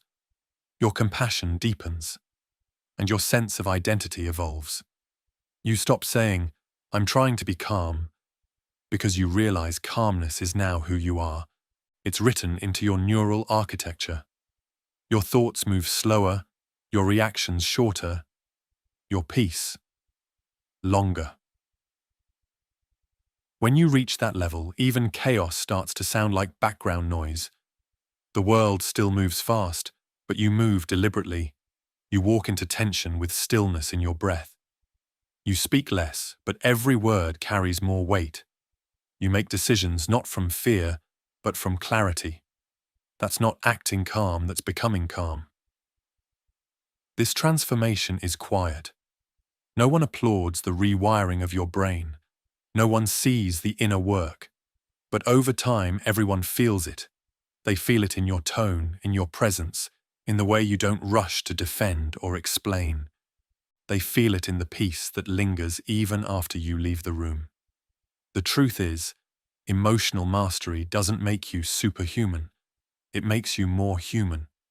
You start noticing the subtleties, the way a sigh carries sadness, the way a silence carries truth, the way a single breath can shift an entire moment. You become attuned to life again, and that sensitivity, once mistaken for weakness, becomes your greatest strength. Because awareness sharpens compassion, compassion deepens connection, and connection rewires the brain in ways nothing else can. Every act of kindness releases oxytocin, the bonding hormone that literally heals stress circuits. Every moment of forgiveness quiets cortisol. Every choice to stay calm strengthens your inner circuitry for peace. You begin to realize that emotional mastery isn't about escaping emotion. It's about integrating it so deeply that nothing feels foreign anymore. Joy and sadness, fear and courage, tension and ease, they all belong. They all move through you without resistance, like waves returning to the ocean. That's what a mastered brain looks like, not cold, not detached, but beautifully coherent. A harmony of logic and emotion. A system that feels everything but collapses under nothing. And here's the most profound part: once your brain learns calm, it starts craving it. You become addicted to peace the way you once were addicted to drama. You begin protecting your energy naturally, setting boundaries effortlessly, walking away quietly from anything that disturbs your baseline. You no longer chase intensity, you choose harmony. And the world, with all its noise, begins to bend around your silence. This is not pretending to be calm. This is becoming calm, biologically, emotionally, spiritually. Because mastery is not something you perform. It's something you embody. And the moment your brain learns peace, it never truly forgets it. Chapter 8. Performing under pressure. Pressure. That invisible force that makes hands shake, hearts race, and minds blur. It visits before every major moment: an interview, a speech, a fight, a decision, a confession, a crisis. Pressure doesn't care who you are. It doesn't ask for permission. It simply shows up and asks one question: can you stay yourself when everything around you demands that you don't? That's the test of mastery. Not whether you can stay calm on quiet days, but whether you can remain centered when life holds a mirror to your limits. Because that's what pressure really is. A mirror. It reflects not your weakness, but your training. It shows you how well you've built your baseline, how deeply you've rewired your reactions, how much peace you've practiced when no one was watching. Pressure doesn't build character, it reveals it. When most people feel pressure, they panic. The heartbeat quickens, breath shortens, and the inner dialogue begins to spiral. What if I fail? What if they judge me? What if I'm not ready? The brain, detecting threat, floods the body with adrenaline and cortisol, the same hormones used for survival. Your system prepares for war, but the enemy isn't outside. It's inside. It's your own mind turning on itself. But what if you could rewrite that meaning? What if pressure wasn't a threat, but an opportunity? Because the truth is, the event is neutral. It's not good or bad, safe or dangerous. It's your story about it that creates stress. Your body reacts not to reality, but to interpretation. Pressure, therefore, is never the problem, perception is. When you shift that story, everything changes. You begin to see pressure as proof that you're in a moment that matters. It's life saying, pay attention, this is important. Pressure means you're alive, engaged, stretching into something greater. And that reframing transforms anxiety into awareness, fear into focus. The first step in performing under pressure is to reframe the feeling. Instead of saying, I'm nervous, say, I'm activated. It's the same physiological response: adrenaline, alertness, energy. But one story cripples you, the other empowers you. Your heart isn't racing because you're weak. It's racing because your body is preparing you to perform. It's giving you fuel, You just have to direct it. The best athletes, speakers, and soldiers don't eliminate pressure, they embrace it. They train their minds to interpret tension as readiness. Their hearts pound, their palms sweat, but instead of resisting, they ride that wave. They breathe into it. They convert nerves into sharpness. That's not luck, it's conditioning. So when pressure comes, stop trying to calm down. Instead, tell yourself, this is energy. I can use this. Because what you resist amplifies. But what you embrace transforms. The second key is stress inoculation, training your nervous system to handle discomfort before it handles you. If you only practice calm in comfort, you'll crumble in chaos. But if you learn to find stillness in small, stress-cold water, early mornings, heavy workouts, difficult conversations, your body begins to adapt. It learns that intensity is not danger, that stress can exist without collapse. So when real pressure hits, your system doesn't panic. It recognizes the pattern. It remembers, we've been here before. That's why soldiers rehearse in chaos, why athletes practice under fatigue, why performers train under stage lights. They're not chasing perfection, they're teaching their body to stay conscious under fire. They're building what psychologists call stress resilience. And you can do the same. Every time you breathe through tension, you build tolerance. Every time you stay centered in conflict, you expand capacity. Pressure stops being an intruder and becomes a familiar guest. Then comes focus, the art of narrowing your attention to what matters most. Under pressure, the mind wants to wander. It starts imagining every outcome, every opinion, every possible mistake. That's when performance breaks down, not because of inability, but because of divided focus. So you bring your mind back to one question. What's the next best action right now? Not the final result. Not what people will think. Not what might happen later. Just the next small move. The brain can't handle overwhelm, but it can handle the next breath, the next word, the next step. When you focus only on what's in front of you, pressure loses its power. Because stress lives in the future, not in the present. The present moment is always manageable. You can't control everything, but you can control this.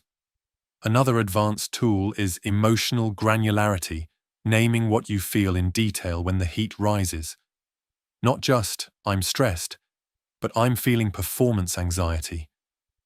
Not, I'm angry, but I'm feeling my boundaries being tested. The more specific you get, the more control you gain. Precision turns panic into data.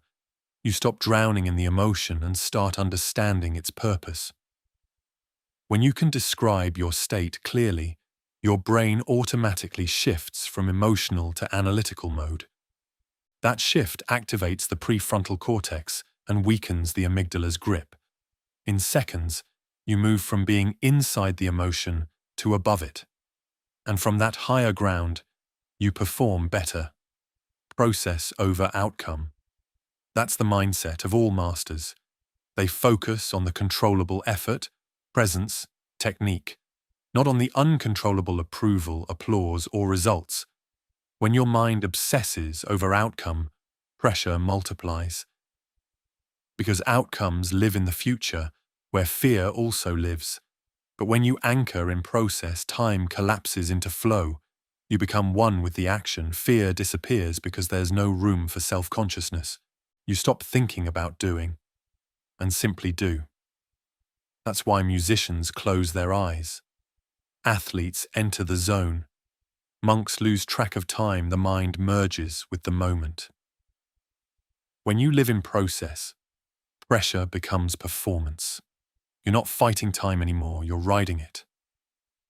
And when it's over, when the meeting ends, the match finishes, the conversation closes, there's one final step that most people forget. Reflection. What went well? What didn't? What can I adjust next time? Not with judgment, but with curiosity. Because reflection is how experience becomes wisdom. Without reflection, pressure repeats as panic. With reflection, pressure repeats as preparation. Even the worst moments, the failures, the embarrassments, the cracks become data. Each one refines you.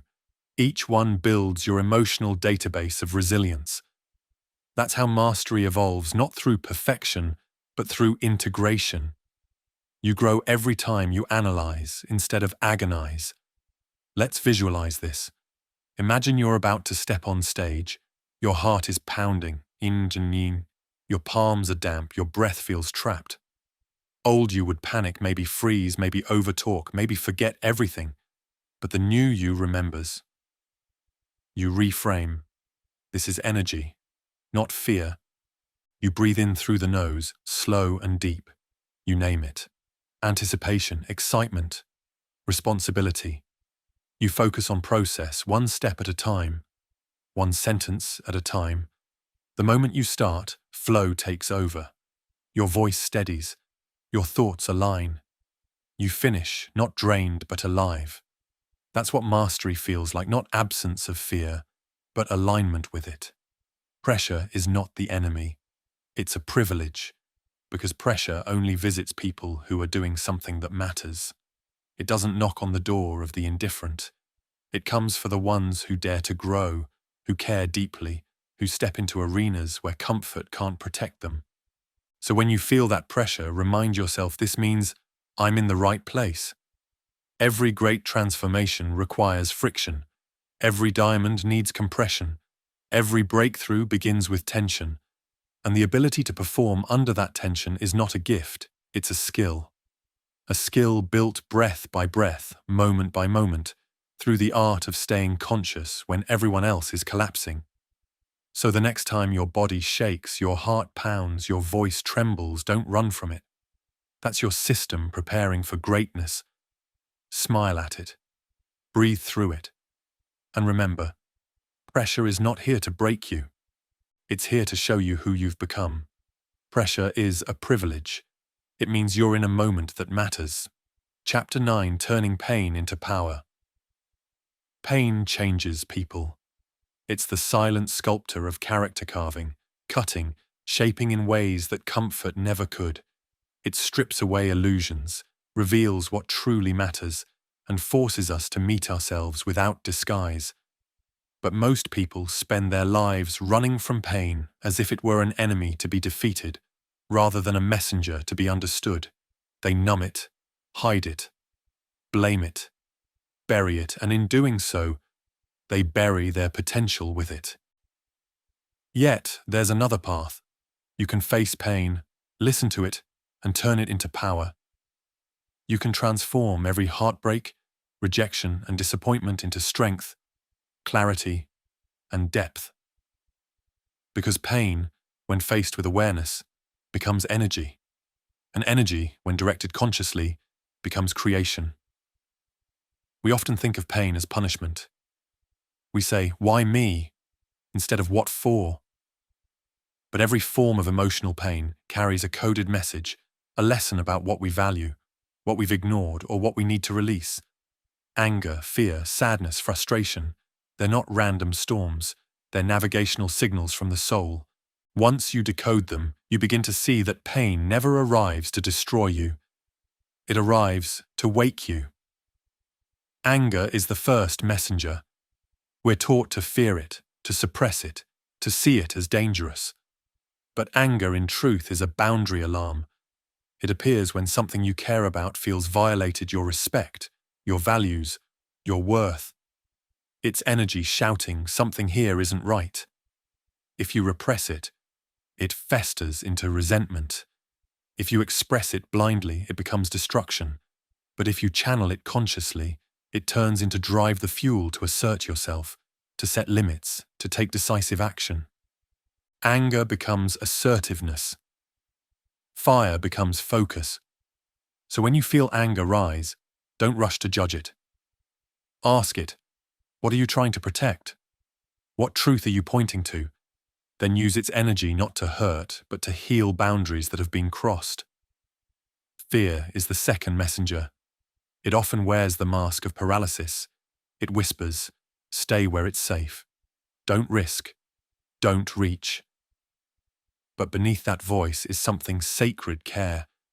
You fear losing what matters to you. You fear failure because you value success. You fear rejection because you crave connection. Fear only exists where love already lives. The goal is not to eliminate fear, but to walk with it. To say, you can come with me, but you don't get to drive.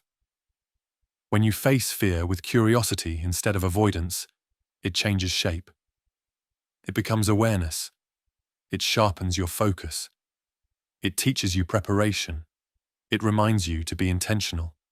Fear, properly harnessed, becomes precision. It moves from obstacle to advisor. Sadness is the third messenger. It's the weight of love that has nowhere to go. It arrives when something meaningful is lost: a relationship, a dream, a version of yourself. Sadness slows you down so that you can process what life took too quickly. It softens the edges of ego, brings humility, and deepens empathy. Without sadness, there would be no art, no compassion, no healing. The problem isn't sadness itself, it's isolation within it. When you sit with sadness consciously, without labeling it as bad, you begin to feel its depth, and in that depth, you find wisdom. Sadness says, you cared, you loved, you mattered. And once you listen, it gently transforms into gratitude.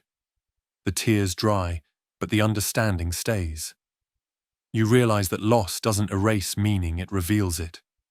Frustration is the fourth messenger. It's the signal that your current method isn't matching your desired outcome. It's life saying, there's a better way. Frustration is the emotion of builders, innovators, creators. It doesn't mean you're stuck, it means you're evolving. It means your potential has outgrown your strategy.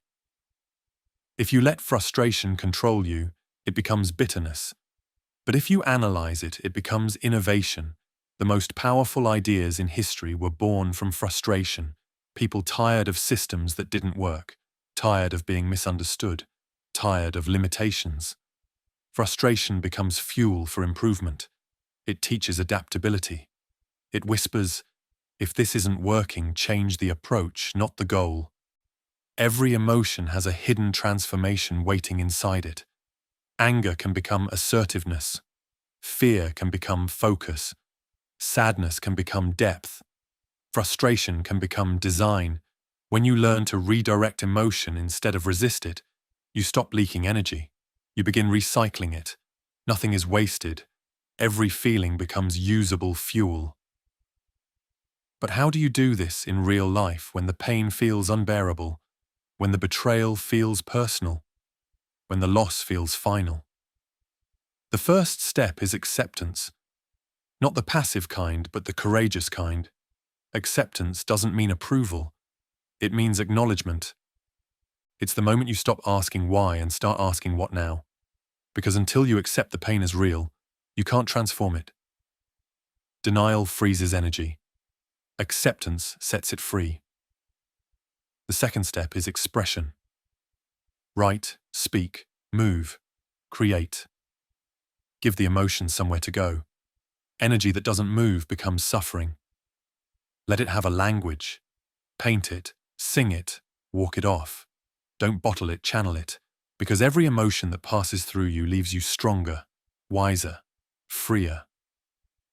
The third step is meaning. Pain without meaning becomes trauma. Pain with meaning becomes transformation. Ask yourself, what is this pain trying to teach me? Maybe it's teaching patience. Maybe it's showing you where your boundaries were too low. Maybe it's revealing strength you didn't know you had. Pain turns poisonous only when you refuse to learn from it. There's a story told in many cultures of a man who carries a burning coal in his hand, refusing to let go. He screams from the heat, but insists it's the only way to show his anger. The truth is, the moment he releases it, the pain stops. But he's so attached to the story of injustice that he keeps burning himself. That's what we do with pain when we hold on to it. We turn memory into identity. We confuse healing with forgetting, But healing isn't forgetting, it's remembering without reliving. It's holding the lesson without the wound. Every person you admire has walked through pain. Every artist, every leader, every healer. The difference isn't that they were spared suffering, it's that they used it. They turned heartbreak into art, loss into empathy, failure into wisdom. They realized that pain is not punishment, it's preparation. The fire that once burned them now fuels them. That's why their calm feels earned, because it is. When you understand this, you stop fearing pain. You start respecting it. You stop asking to be spared from challenges and start asking for the strength to transmute them. You stop avoiding discomfort and start trusting that what's difficult often hides what's divine. One day you'll look back at your hardest moments and see the pattern. You'll see that every closed door redirected you, every heartbreak humbled you, every mistake refined you. And you'll whisper, "Thank you." Not because you enjoyed it, but because it shaped you. Pain didn't destroy you, it delivered you to yourself. It taught you compassion, patience, and depth. It stripped away the superficial and forced you into the real. It showed you that strength isn't about never breaking, it's about learning how to rebuild consciously. And that's the ultimate power, to rise without resentment, to grow without bitterness, to love again without fear. Because once you've faced pain and survived, nothing small can scare you anymore. You stop living defensively, you start living deliberately. You begin to realize that pain was never the enemy, it was the doorway to evolution. Emotions are energy. You either waste it or weaponize it. And when you learn how to convert pain into power, you become unstoppable, not because you're unbreakable, but because you've learned how to rebuild. Chapter 10. Emotional Intelligence in Relationships. No matter how strong you are alone, life will always test you through people. Because relationships, whether romantic, familial, or professional, are mirrors. They show you parts of yourself you can't see on your own. Your patience, your insecurities, your expectations. The calmest person in solitude can become reactive in connection. That's why emotional mastery isn't complete until it's tested in relationships. Because love and peace mean nothing if they vanish the moment someone disagrees with you. True intelligence isn't about IQ. It's about EQ, emotional intelligence. It's not how much you know, but how well you understand. Not how sharp your words are, but how gentle your awareness is. Not how often you speak, but how deeply you listen. It's the ability to feel without losing yourself, to care without collapsing, to connect without control. Every relationship has an invisible dance, two nervous systems constantly responding to each other. When one person's fear rises, the other feels it. When one person's tone sharpens, the other's defenses follow. And before long, both are reacting to reactions instead of communicating truth. It's like two mirrors facing each other, reflecting fear endlessly. Emotional intelligence breaks that cycle. It's the ability to pause in the middle of emotional exchange and think, what's really happening here? Instead of, how do I win this? You ask, how do we understand each other? Instead of, how do I defend myself? You ask, what is this emotion trying to say beneath the words? That small shift from reaction to reflection can save years of misunderstanding. Let's start with the foundation. Self-awareness. You can't manage someone else's emotions if you're unaware of your own. Most conflicts don't come from words, they come from emotional undertones we don't even notice. You think you're arguing about dishes, money, or time, but you're really arguing about respect, validation, or feeling unseen. When you learn to recognize what's really being triggered inside you, arguments stop being battles and become conversations. Before every difficult discussion, take a breath and ask yourself, what am I feeling right now? What do I actually need? Am I asking for understanding, control, appreciation, or safety? Once you know your need, you can communicate it. Without that awareness, you'll only communicate frustration. The next skill is empathy, the art of listening beyond words. Most people don't truly listen. They wait for their turn to reply. But emotionally intelligent listening has no agenda. It's not trying to fix, defend, or convince, it's trying to understand. When someone speaks in anger, empathy listens for the pain beneath it. When someone withdraws in silence, empathy feels the fear beneath it. Every emotion has a reason. Every reaction has a root. The deeper you look, the softer you become, because you start to realize that everyone, even the difficult ones, is just trying to protect something fragile inside. Empathy doesn't mean agreement. You can understand someone deeply without endorsing their behavior. It's the difference between connection and compliance. Empathy says, "I see why you feel that way," not "you're right." That distinction keeps your compassion clear and your boundaries intact. Speaking of boundaries, emotional intelligence depends on them, because without boundaries, empathy turns into absorption. You begin to take on everyone's feelings as your own. You start fixing, rescuing, or apologizing for things you didn't cause. And slowly, you lose yourself in the process of trying to keep everyone else happy. Boundaries are not walls. They're filters. They don't block connection, they protect it. They allow love to flow freely without resentment. A boundary isn't "I don't care about you." It's "I care about us enough to stay authentic." Setting a boundary sounds like, "I love you, but I won't continue this conversation when voices are raised. I understand you're angry, but I won't be spoken to that way. I'm here for you, but I also need space to recharge." Boundaries are acts of respect both for yourself and the other person, because you're teaching them how to connect with you in a healthy way. Then comes communication. Words are the bridge between two emotional worlds, but most people use them like weapons instead of tools. We speak from pain instead of clarity, from ego instead of honesty. Emotionally intelligent communication has one rule: speak from I feel, I need, I notice, instead of you never, you always, or you make me. Blame creates defense. Ownership creates dialogue. When you say, "You don't care about me," the other person shuts down. But when you say, "I feel unseen when plans change without telling me," they can actually hear you. It's not manipulation, it's maturity. It's learning to express the emotion without weaponizing it. Because the goal of communication isn't to be right, it's to stay connected. Winning the argument but losing the relationship is the cost of pride. Connection survives only when honesty is wrapped in kindness. Another element of emotional intelligence is reading the emotion behind behavior. Sometimes people don't say what they mean, they show it. They get defensive when they feel unappreciated. They get sarcastic when they feel powerless. They withdraw when they feel unsafe. And if you respond only to the surface, the words, the tone, the attitude, you'll miss the heart of what's happening. Look beneath the reaction. Ask yourself, what pain might be hiding behind this behavior?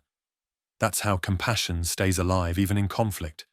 You stop seeing enemies and start seeing emotions trying to survive.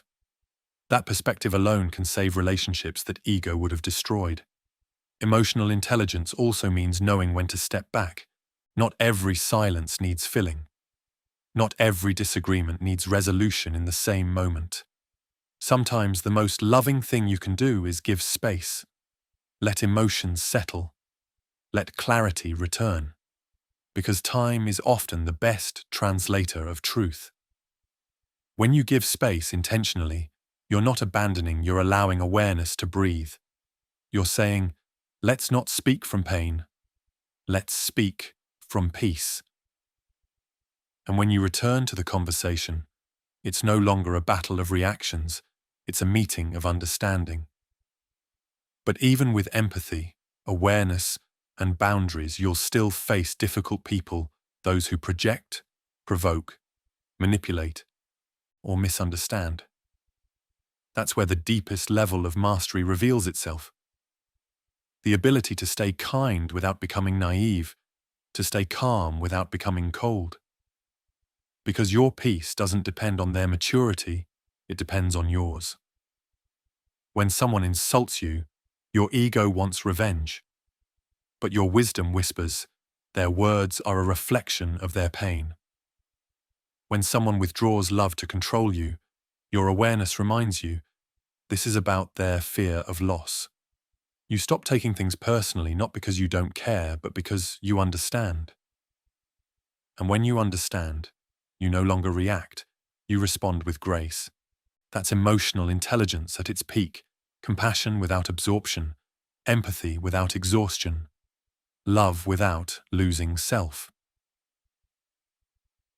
The irony of all this is that emotional intelligence often feels invisible.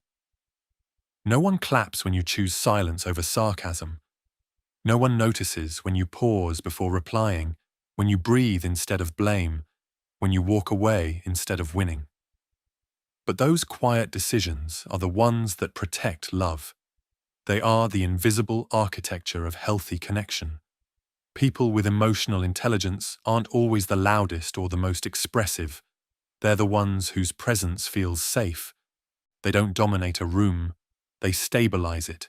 They don't control people. They influence peace. When you begin to live this way, your relationships change completely. You start attracting people who match your energy, not your wounds. You stop chasing validation and start choosing resonance. You no longer need drama to feel alive. You prefer depth. You no longer need to be understood by everyone. You're at peace being known by a few, because emotional intelligence teaches you the rarest kind of love with awareness. The more emotionally intelligent you are, the less you argue and the more you connect. You realize that understanding is far more powerful than being right, and that love, at its highest form, is not possession, it's presence. Chapter 11. Rewiring your self-talk. There's a voice inside your head that never stops speaking. It comments, judges, compares, predicts, criticizes, worries, doubts, and sometimes encourages. You might not always hear it clearly, but it's there shaping how you see yourself, how you feel, and how you live. That voice is your self-talk, and it's one of the most powerful forces in your emotional world. You spend more time with your own mind than with anyone else. Every word you speak to yourself becomes the environment you live in. If your inner dialogue is kind, you grow. If it's cruel, you shrink. That's why emotional mastery isn't complete until you learn to master the voice within, because no amount of external peace can protect you from internal warfare. Most people never question their inner dialogue. They assume it's truth, when it's often just programming a collection of echoes from childhood, culture, and past pain. When you were young, you absorbed every tone, every criticism, every sigh of disappointment. Without realizing it, those moments became your mental soundtrack. The voice of a frustrated parent became your own. The judgment of a teacher became your internal critic. The rejection of a friend became your fear of being unworthy. And as the years passed, those old voices fused into one yours. So now, even when no one else is judging you, you continue the job on their behalf. You tell yourself, I'm not enough. I always mess things up. I should have done better. You keep rehearsing pain long after the actors have left the stage, and you wonder why peace feels so hard to find. The truth is, your inner voice isn't your enemy. It's just outdated software. It's trying to protect you, even if its methods are harsh. Every "you're not good enough" is really your brain saying, please don't get hurt again. Every "you're too much" is your body saying, don't risk rejection. Once you understand that, the war softens. You stop fighting the voice and start retraining it. Rewiring your self-talk begins with awareness. You can't change what you don't hear. So start listening not to the world, but to yourself. Catch the patterns. Notice the tone. How does your inner voice speak when you make a mistake? When you wake up tired? When you fail at something? When you're alone? Awareness creates distance. It's like stepping out of a noisy room and realizing, wait, this isn't me talking. This is programming. Once you see that separation, you reclaim control. The next step is translation. Every negative thought carries an emotional need underneath it. I'll never be good enough really means, I'm afraid I'll never be accepted. I always mess things up means, I want to do things right because I care. When you find the emotional truth beneath the criticism, you can meet the need directly instead of living under its shadow. You begin to talk to yourself like a wise friend instead of a fearful parent. You replace punishment with compassion. You don't say, "What's wrong with me?" You say, "What's hurting in me?" And that simple shift turns self-criticism into self-understanding. Now comes the rewiring itself, and it happens through repetition. Your subconscious mind doesn't change through logic. It changes through language and consistency. So when the old script plays, "I can't handle this," you gently overwrite it. "I'm learning to handle this." When it says, "I failed again," you respond, "I'm practicing progress." When it says, "I'm not enough," you breathe and say, "I am growing into enough." You're not lying to yourself, you're updating the code. You're replacing judgment with growth-based truth, because self-talk isn't about pretending to be perfect. It's about teaching your mind a kinder, more accurate story about who you are. Every time you correct the voice, even slightly, you weaken the old neural pathway and strengthen a new one. That's neuroplasticity in action, emotional language shaping biological change.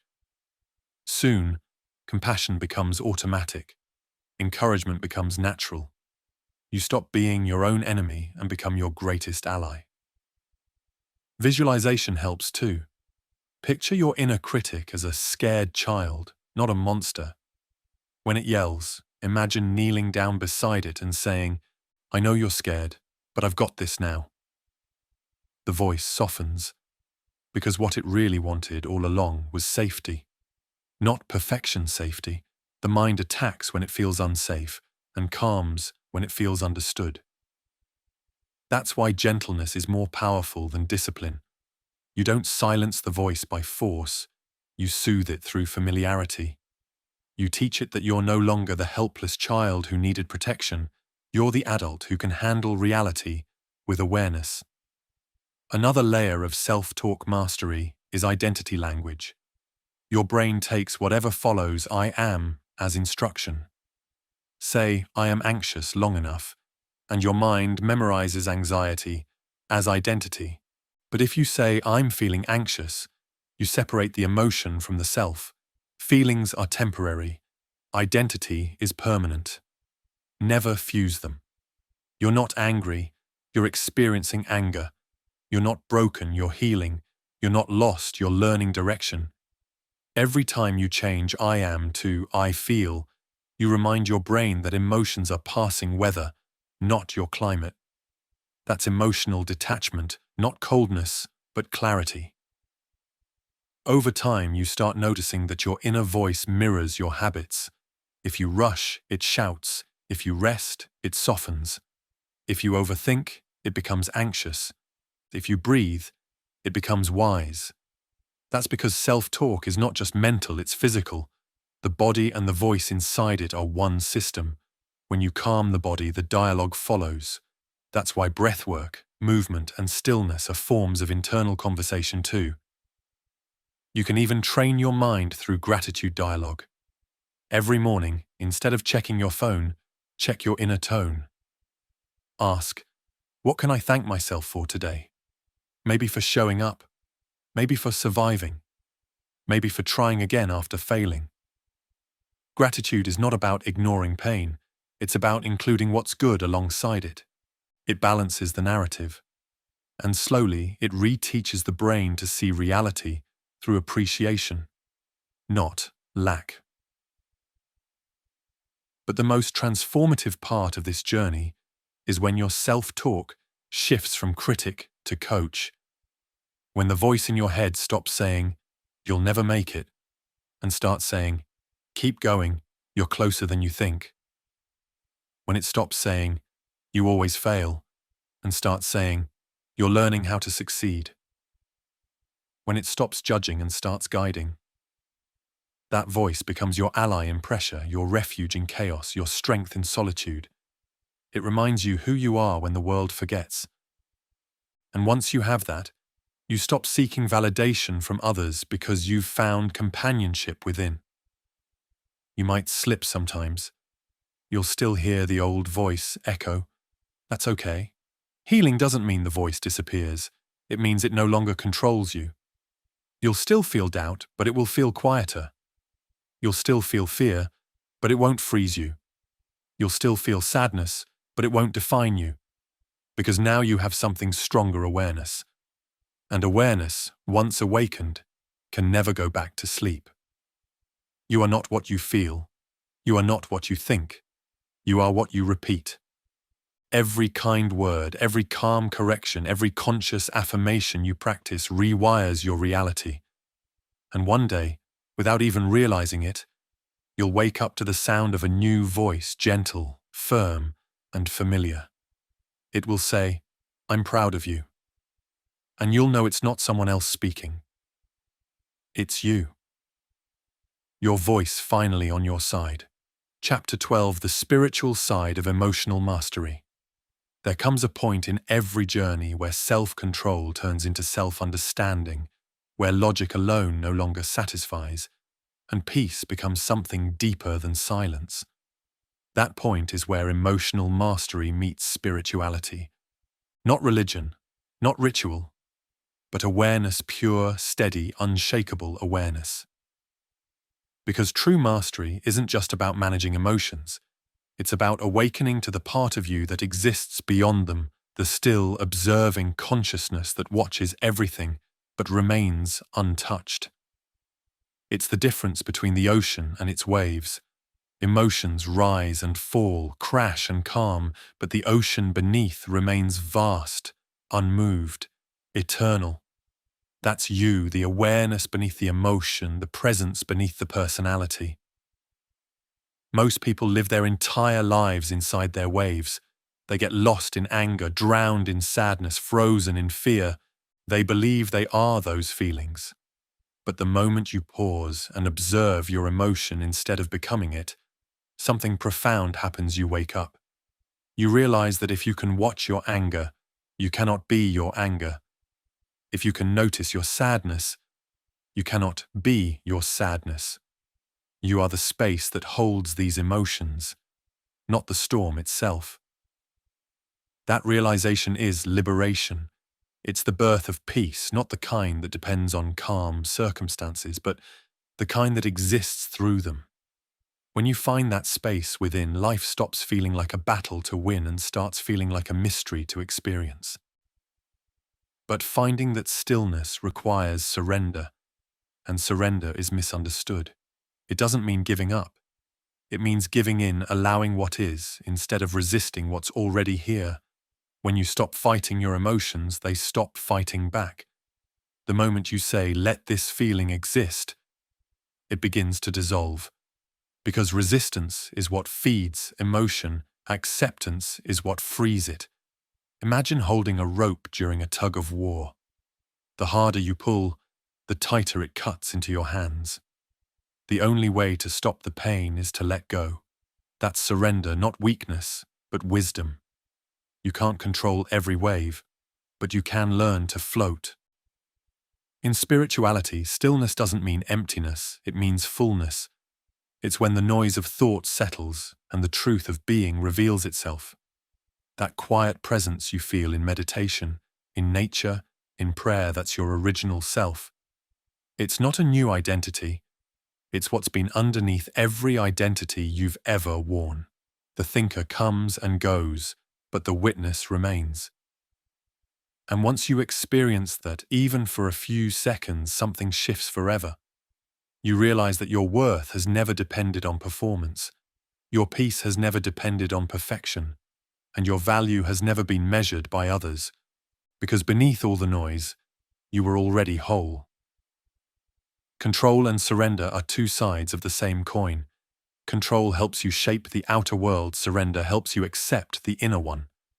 Mastery begins with control, but it deepens with surrender. At first, you learn to breathe through anger, then you learn to understand it, and finally you learn to let it move through you like wind through leaves touching, but never lingering. That's the highest form of mastery, to feel everything fully but hold on to nothing tightly, to experience emotion without identification, pain without panic, love without possession, to live with an open heart and an unshaken soul. Mindfulness is the gateway to that state. It's not complicated. It's just the practice of noticing your breath, your thoughts, your sensations, your surroundings. When you're mindful, you don't escape life. You enter it completely. You taste food instead of rushing it. You listen without waiting to reply. You walk and actually feel the ground beneath your feet. The ordinary becomes sacred. Because spirituality isn't found in temples or theories, it's found in presence. Presence means your attention and your body are in the same place. Most people live split body in the present, mind in the past or future. That gap is the source of anxiety. When you bring your mind back to your breath, that gap closes, and for a brief moment, you touch eternity, the eternal now. That's where peace lives. Not tomorrow, not later, now. Forgiveness is another form of spiritual strength. It's not saying what happened was okay. It's saying, I refuse to let this pain define me anymore. It's releasing the poison you've been drinking while hoping someone else would die. It's freedom disguised as mercy. Forgiveness doesn't mean you forget, it means you remember differently. You remember with wisdom, not wounds. You no longer carry the story as a burden, but as a teacher. And when you forgive, you don't just free the other person, you free yourself from the emotional gravity that's been anchoring you to the past. Compassion, too, becomes natural at this stage. You start to see that everyone is operating from their level of awareness. The cruel are often the wounded, the arrogant are often afraid, the dismissive are often ashamed. And when you see that clearly, your heart softens, not because you excuse the behavior, but because you understand its roots. You stop labeling people as good or bad. You start seeing them as conscious or unconscious. And that perspective changes everything. Because spirituality isn't about escaping humanity, it's about embracing it consciously. It's realizing that every person you meet is carrying something invisible, a story, a fear, a memory, a longing. And when you recognize that, you can't help but move through life with more patience, more presence, more grace. Stillness doesn't make you emotionless. It makes you spacious. There's room now for anger to arise without taking over, for sadness to exist without swallowing you, for joy to bloom without dependency. You become the container, not the contents, and that changes how you experience everything. You start walking slower, speaking softer, reacting less. Not because you're suppressing, but because you've discovered a deeper rhythm underneath the noise. Life begins to feel sacred again. Ordinary moments, a sip of tea, the sound of rain, the warmth of sunlight become enough. You realize that peace was never lost. It was just buried under too much thinking. And the final step, gratitude.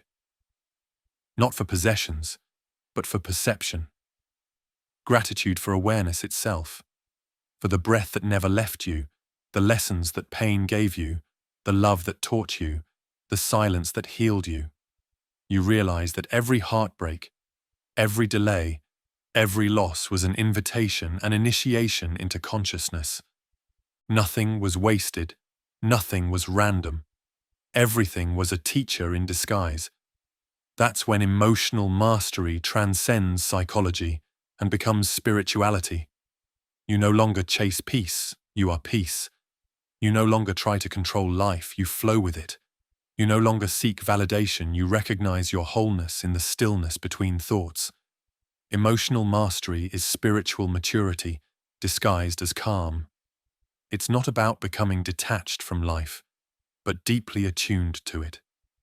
It's the quiet knowing that you don't need to fight every storm because the sky behind it was never broken. And once you reach this place, you understand what the sages meant when they said, "Be still," and know. Because in stillness, you discover the most powerful truth of all, that peace was never something to find, it was something to remember. Chapter 13. Living as the calm in the storm. There will come a day when everything you've learned will be tested, not in a classroom, not in meditation, but in life raw, unpredictable, and real. A crisis will hit, a relationship will strain, plans will collapse, the unexpected will arrive like thunder. And in that moment, emotional mastery stops being theory. It becomes who you are. Because storms don't care about your intentions. They expose your foundations. They reveal whether your peace was conditional or real. And that's when you'll understand the goal was never to control the storm. It was to become the calm within it. Calm is not the absence of chaos. It's the presence of clarity in chaos. It's the ability to stand still while everything around you moves. It's breathing evenly when life holds its breath. It's seeing clearly when everyone else is blinded by fear. You've met people like this, the ones who walk into a crisis and instantly stabilize the room. They speak softly, move slowly, and yet their presence carries weight. That's not charisma, it's coherence. Their nervous system is steady, so everyone else's begins to mirror it. They don't shout to be heard, they whisper, and people lean in. They don't command with words, they command with calm. That's the energy of emotional mastery in action, quiet, grounded, contagious. Imagine this. You're standing in a meeting where everything is falling apart, deadlines missed, voices raised, tension thick in the air. Your instinct might be to match the energy, to speak louder, to fix it faster.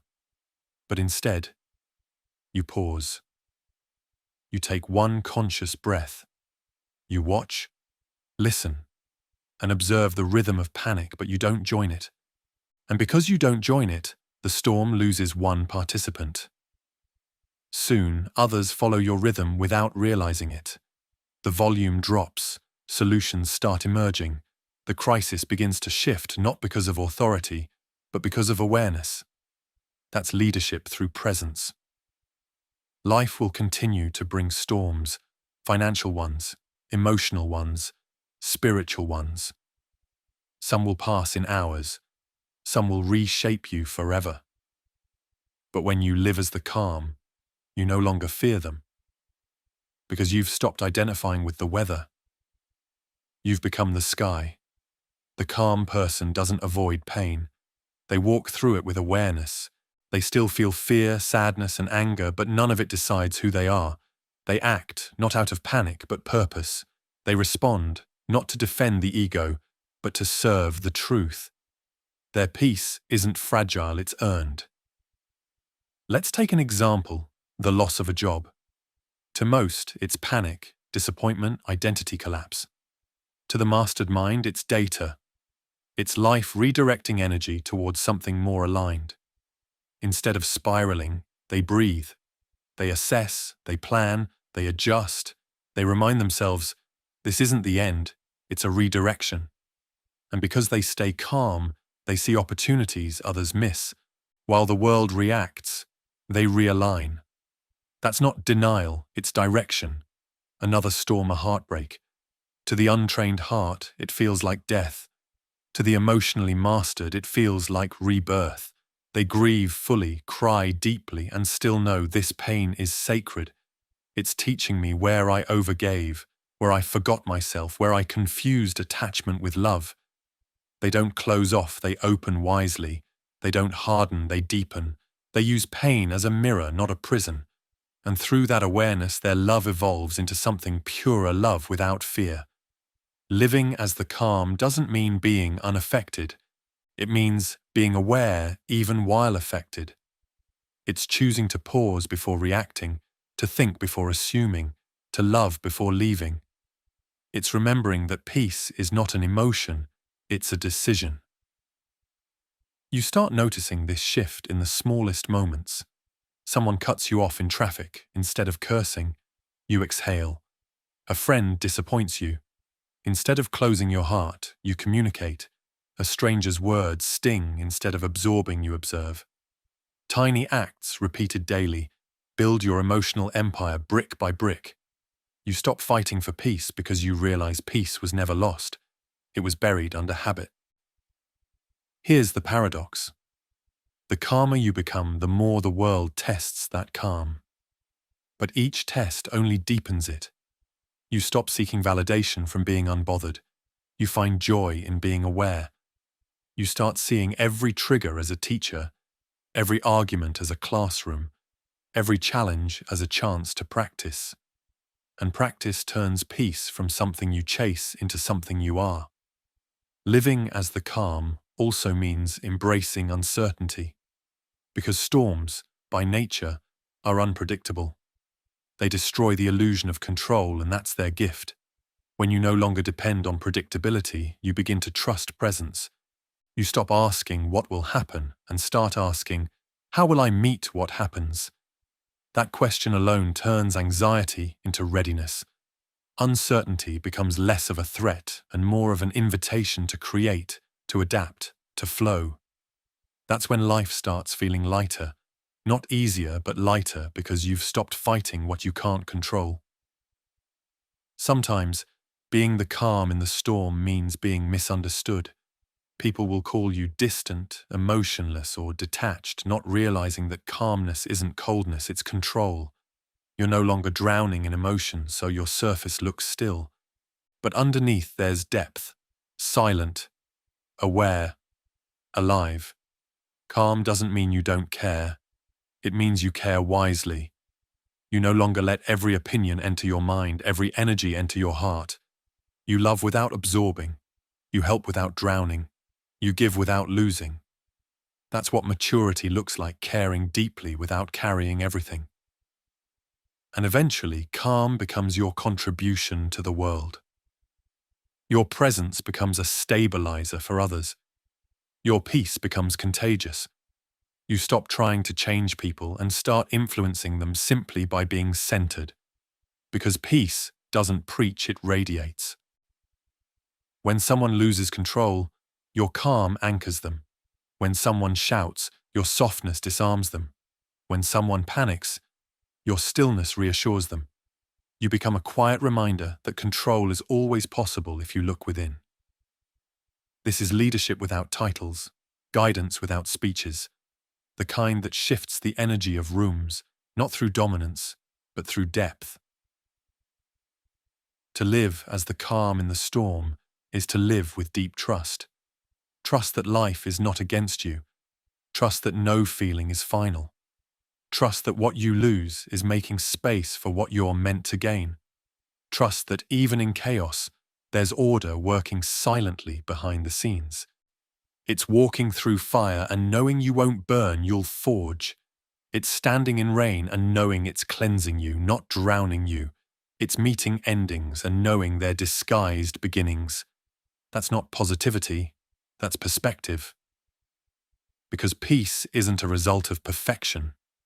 It's the realization that nothing needs to be perfect for you to be at peace. Over time, calm becomes your identity.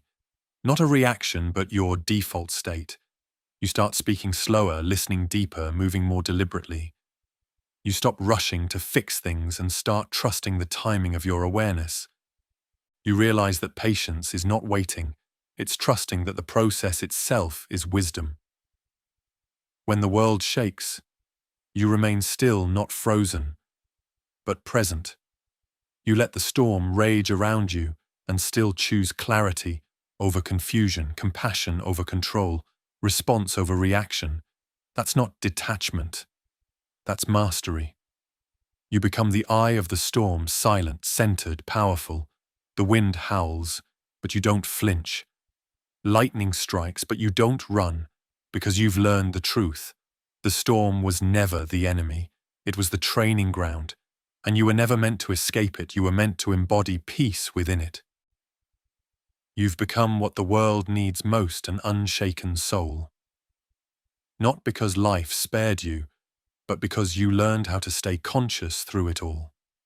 And in that stillness, in that unwavering presence, lies your greatest strength and your quietest revolution.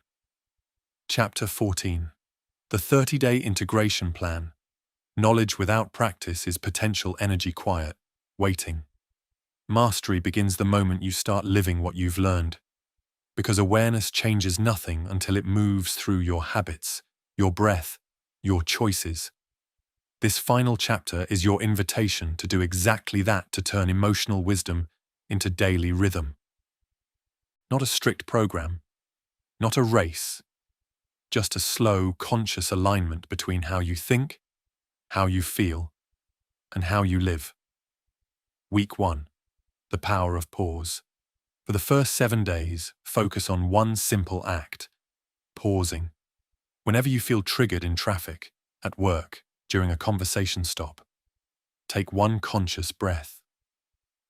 Ask silently, what am I feeling right now? That's all. You're not trying to fix the emotion, only to notice it before it takes control. Keep a small journal, 3 lines a day. Write down the trigger, the feeling, and what you chose to do. By the end of the week, you'll see patterns, the same emotions returning, the same themes repeating. Awareness is the beginning of every breakthrough. This week is about remembering that between the trigger and your reaction, there is always a gap, and in that gap lies your freedom. Week 2. Reframing reality. Now that you can see your reactions, start reframing them. Each time something disturbs your peace, ask, what else could this mean? Maybe the delay is protection. Maybe the criticism is feedback. Maybe the rejection is redirection. Nainja. Write 3 alternate explanations for every negative event. It's not about pretending everything is good.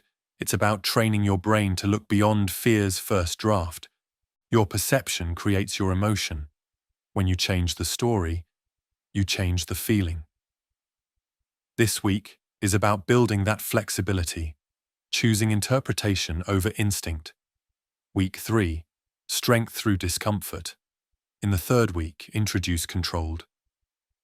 Challenge something small that stretches you: a cold shower, a workout when you don't feel like it, a difficult conversation you've been avoiding.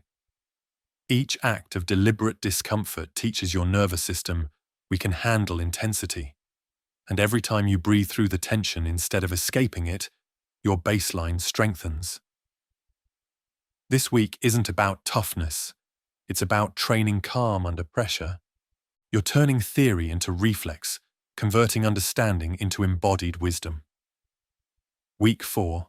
Alignment and expression. The final week is about integration, aligning thought, feeling, and action. Each day, ask yourself 3 questions. What emotion guided most of my decisions today? Did I act from awareness or from habit? What can I release before tomorrow? Then take 10 minutes to express through writing, reflection, prayer, or silence. If something unresolved surfaces, face it gently. Have that one hard conversation you've delayed. Tell the truth you've been hiding. Not to prove anything, but to free yourself, because mastery isn't about controlling life. It's about living it honestly. By the end of these 30 days, you won't be a different person. You'll be a clearer one, more aware, more grounded, more aligned with who you truly are. You'll start to notice peace arriving faster, leaving slower. You'll start responding instead of reacting. And most beautifully, you'll begin to feel safe inside your own mind, perhaps for the first time in years. This 30-day plan is not a finish line. It's a rhythm to return to whenever life feels heavy again. Because emotional mastery isn't something you achieve once, it's something you practice daily until peace becomes your default. Remember this: emotional control isn't about silence, it's about ownership. You don't need fewer emotions, you need more awareness. You don't need a quieter world, you need a steadier self. And when the world shakes, the calm person leads, not because they're unshaken, but because they've learned how to breathe through the storm, to find stillness inside movement, to choose presence over panic, and to live fully awake as peace itself. Closing the return to yourself. So here we are, the end of the book, but not the end of the journey, because mastery never ends. It's not a destination you reach, it's a rhythm you return to, a dance between awareness and surrender, effort and ease, doing and being. You began this audiobook seeking control over emotion, but somewhere along the way, you discovered something deeper. That peace doesn't come from controlling your feelings. It comes from understanding them. That strength isn't the absence of pain, it's the presence of awareness inside it. And that freedom isn't found in escape, but in acceptance. You've learned that every reaction is a lesson, every trigger, an invitation, every emotion, energy waiting to be guided. You've learned that your brain is not your enemy, it's your instrument. That your body isn't weak, it's your compass. That your thoughts are not truth, they're weather passing through the sky of your consciousness. You've seen that pain can be transformed into wisdom, that fear can become focus, that sadness can open depth, that stillness can feel sacred, and you've discovered the most powerful realization of all: you are not your emotions. You are the space that holds them, the calm behind the chaos, the silence behind the sound, the awareness that has never once been broken. You've practiced pausing before reacting. You've trained your mind to breathe instead of fight. You've reframed, reflected, forgiven, surrendered. And in doing so, you've rewritten the language of your inner world. Now, when storms arrive, and they will, you'll no longer ask, "Why me?" You'll ask, "What is this here to teach me?"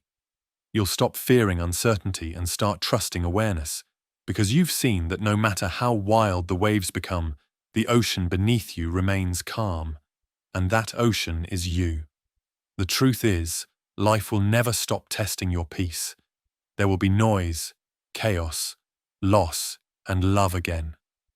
But you'll meet it differently now, with eyes that see through illusion, with a heart that listens before it defends, with a mind that remembers.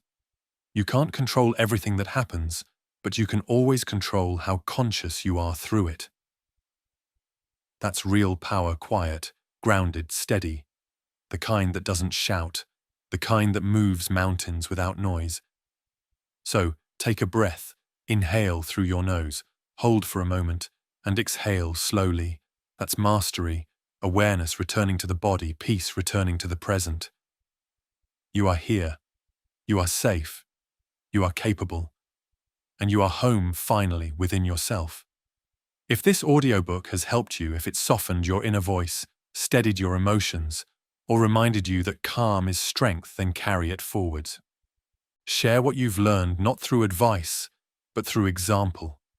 Let your presence teach what your words cannot. Let your calm be your contribution to a world that's forgotten how to breathe. And remember, you don't need fewer emotions. You need more awareness, because the person who understands their inner world no longer fears the outer one. When the world shakes, the calm person leads. And now that calm person is you.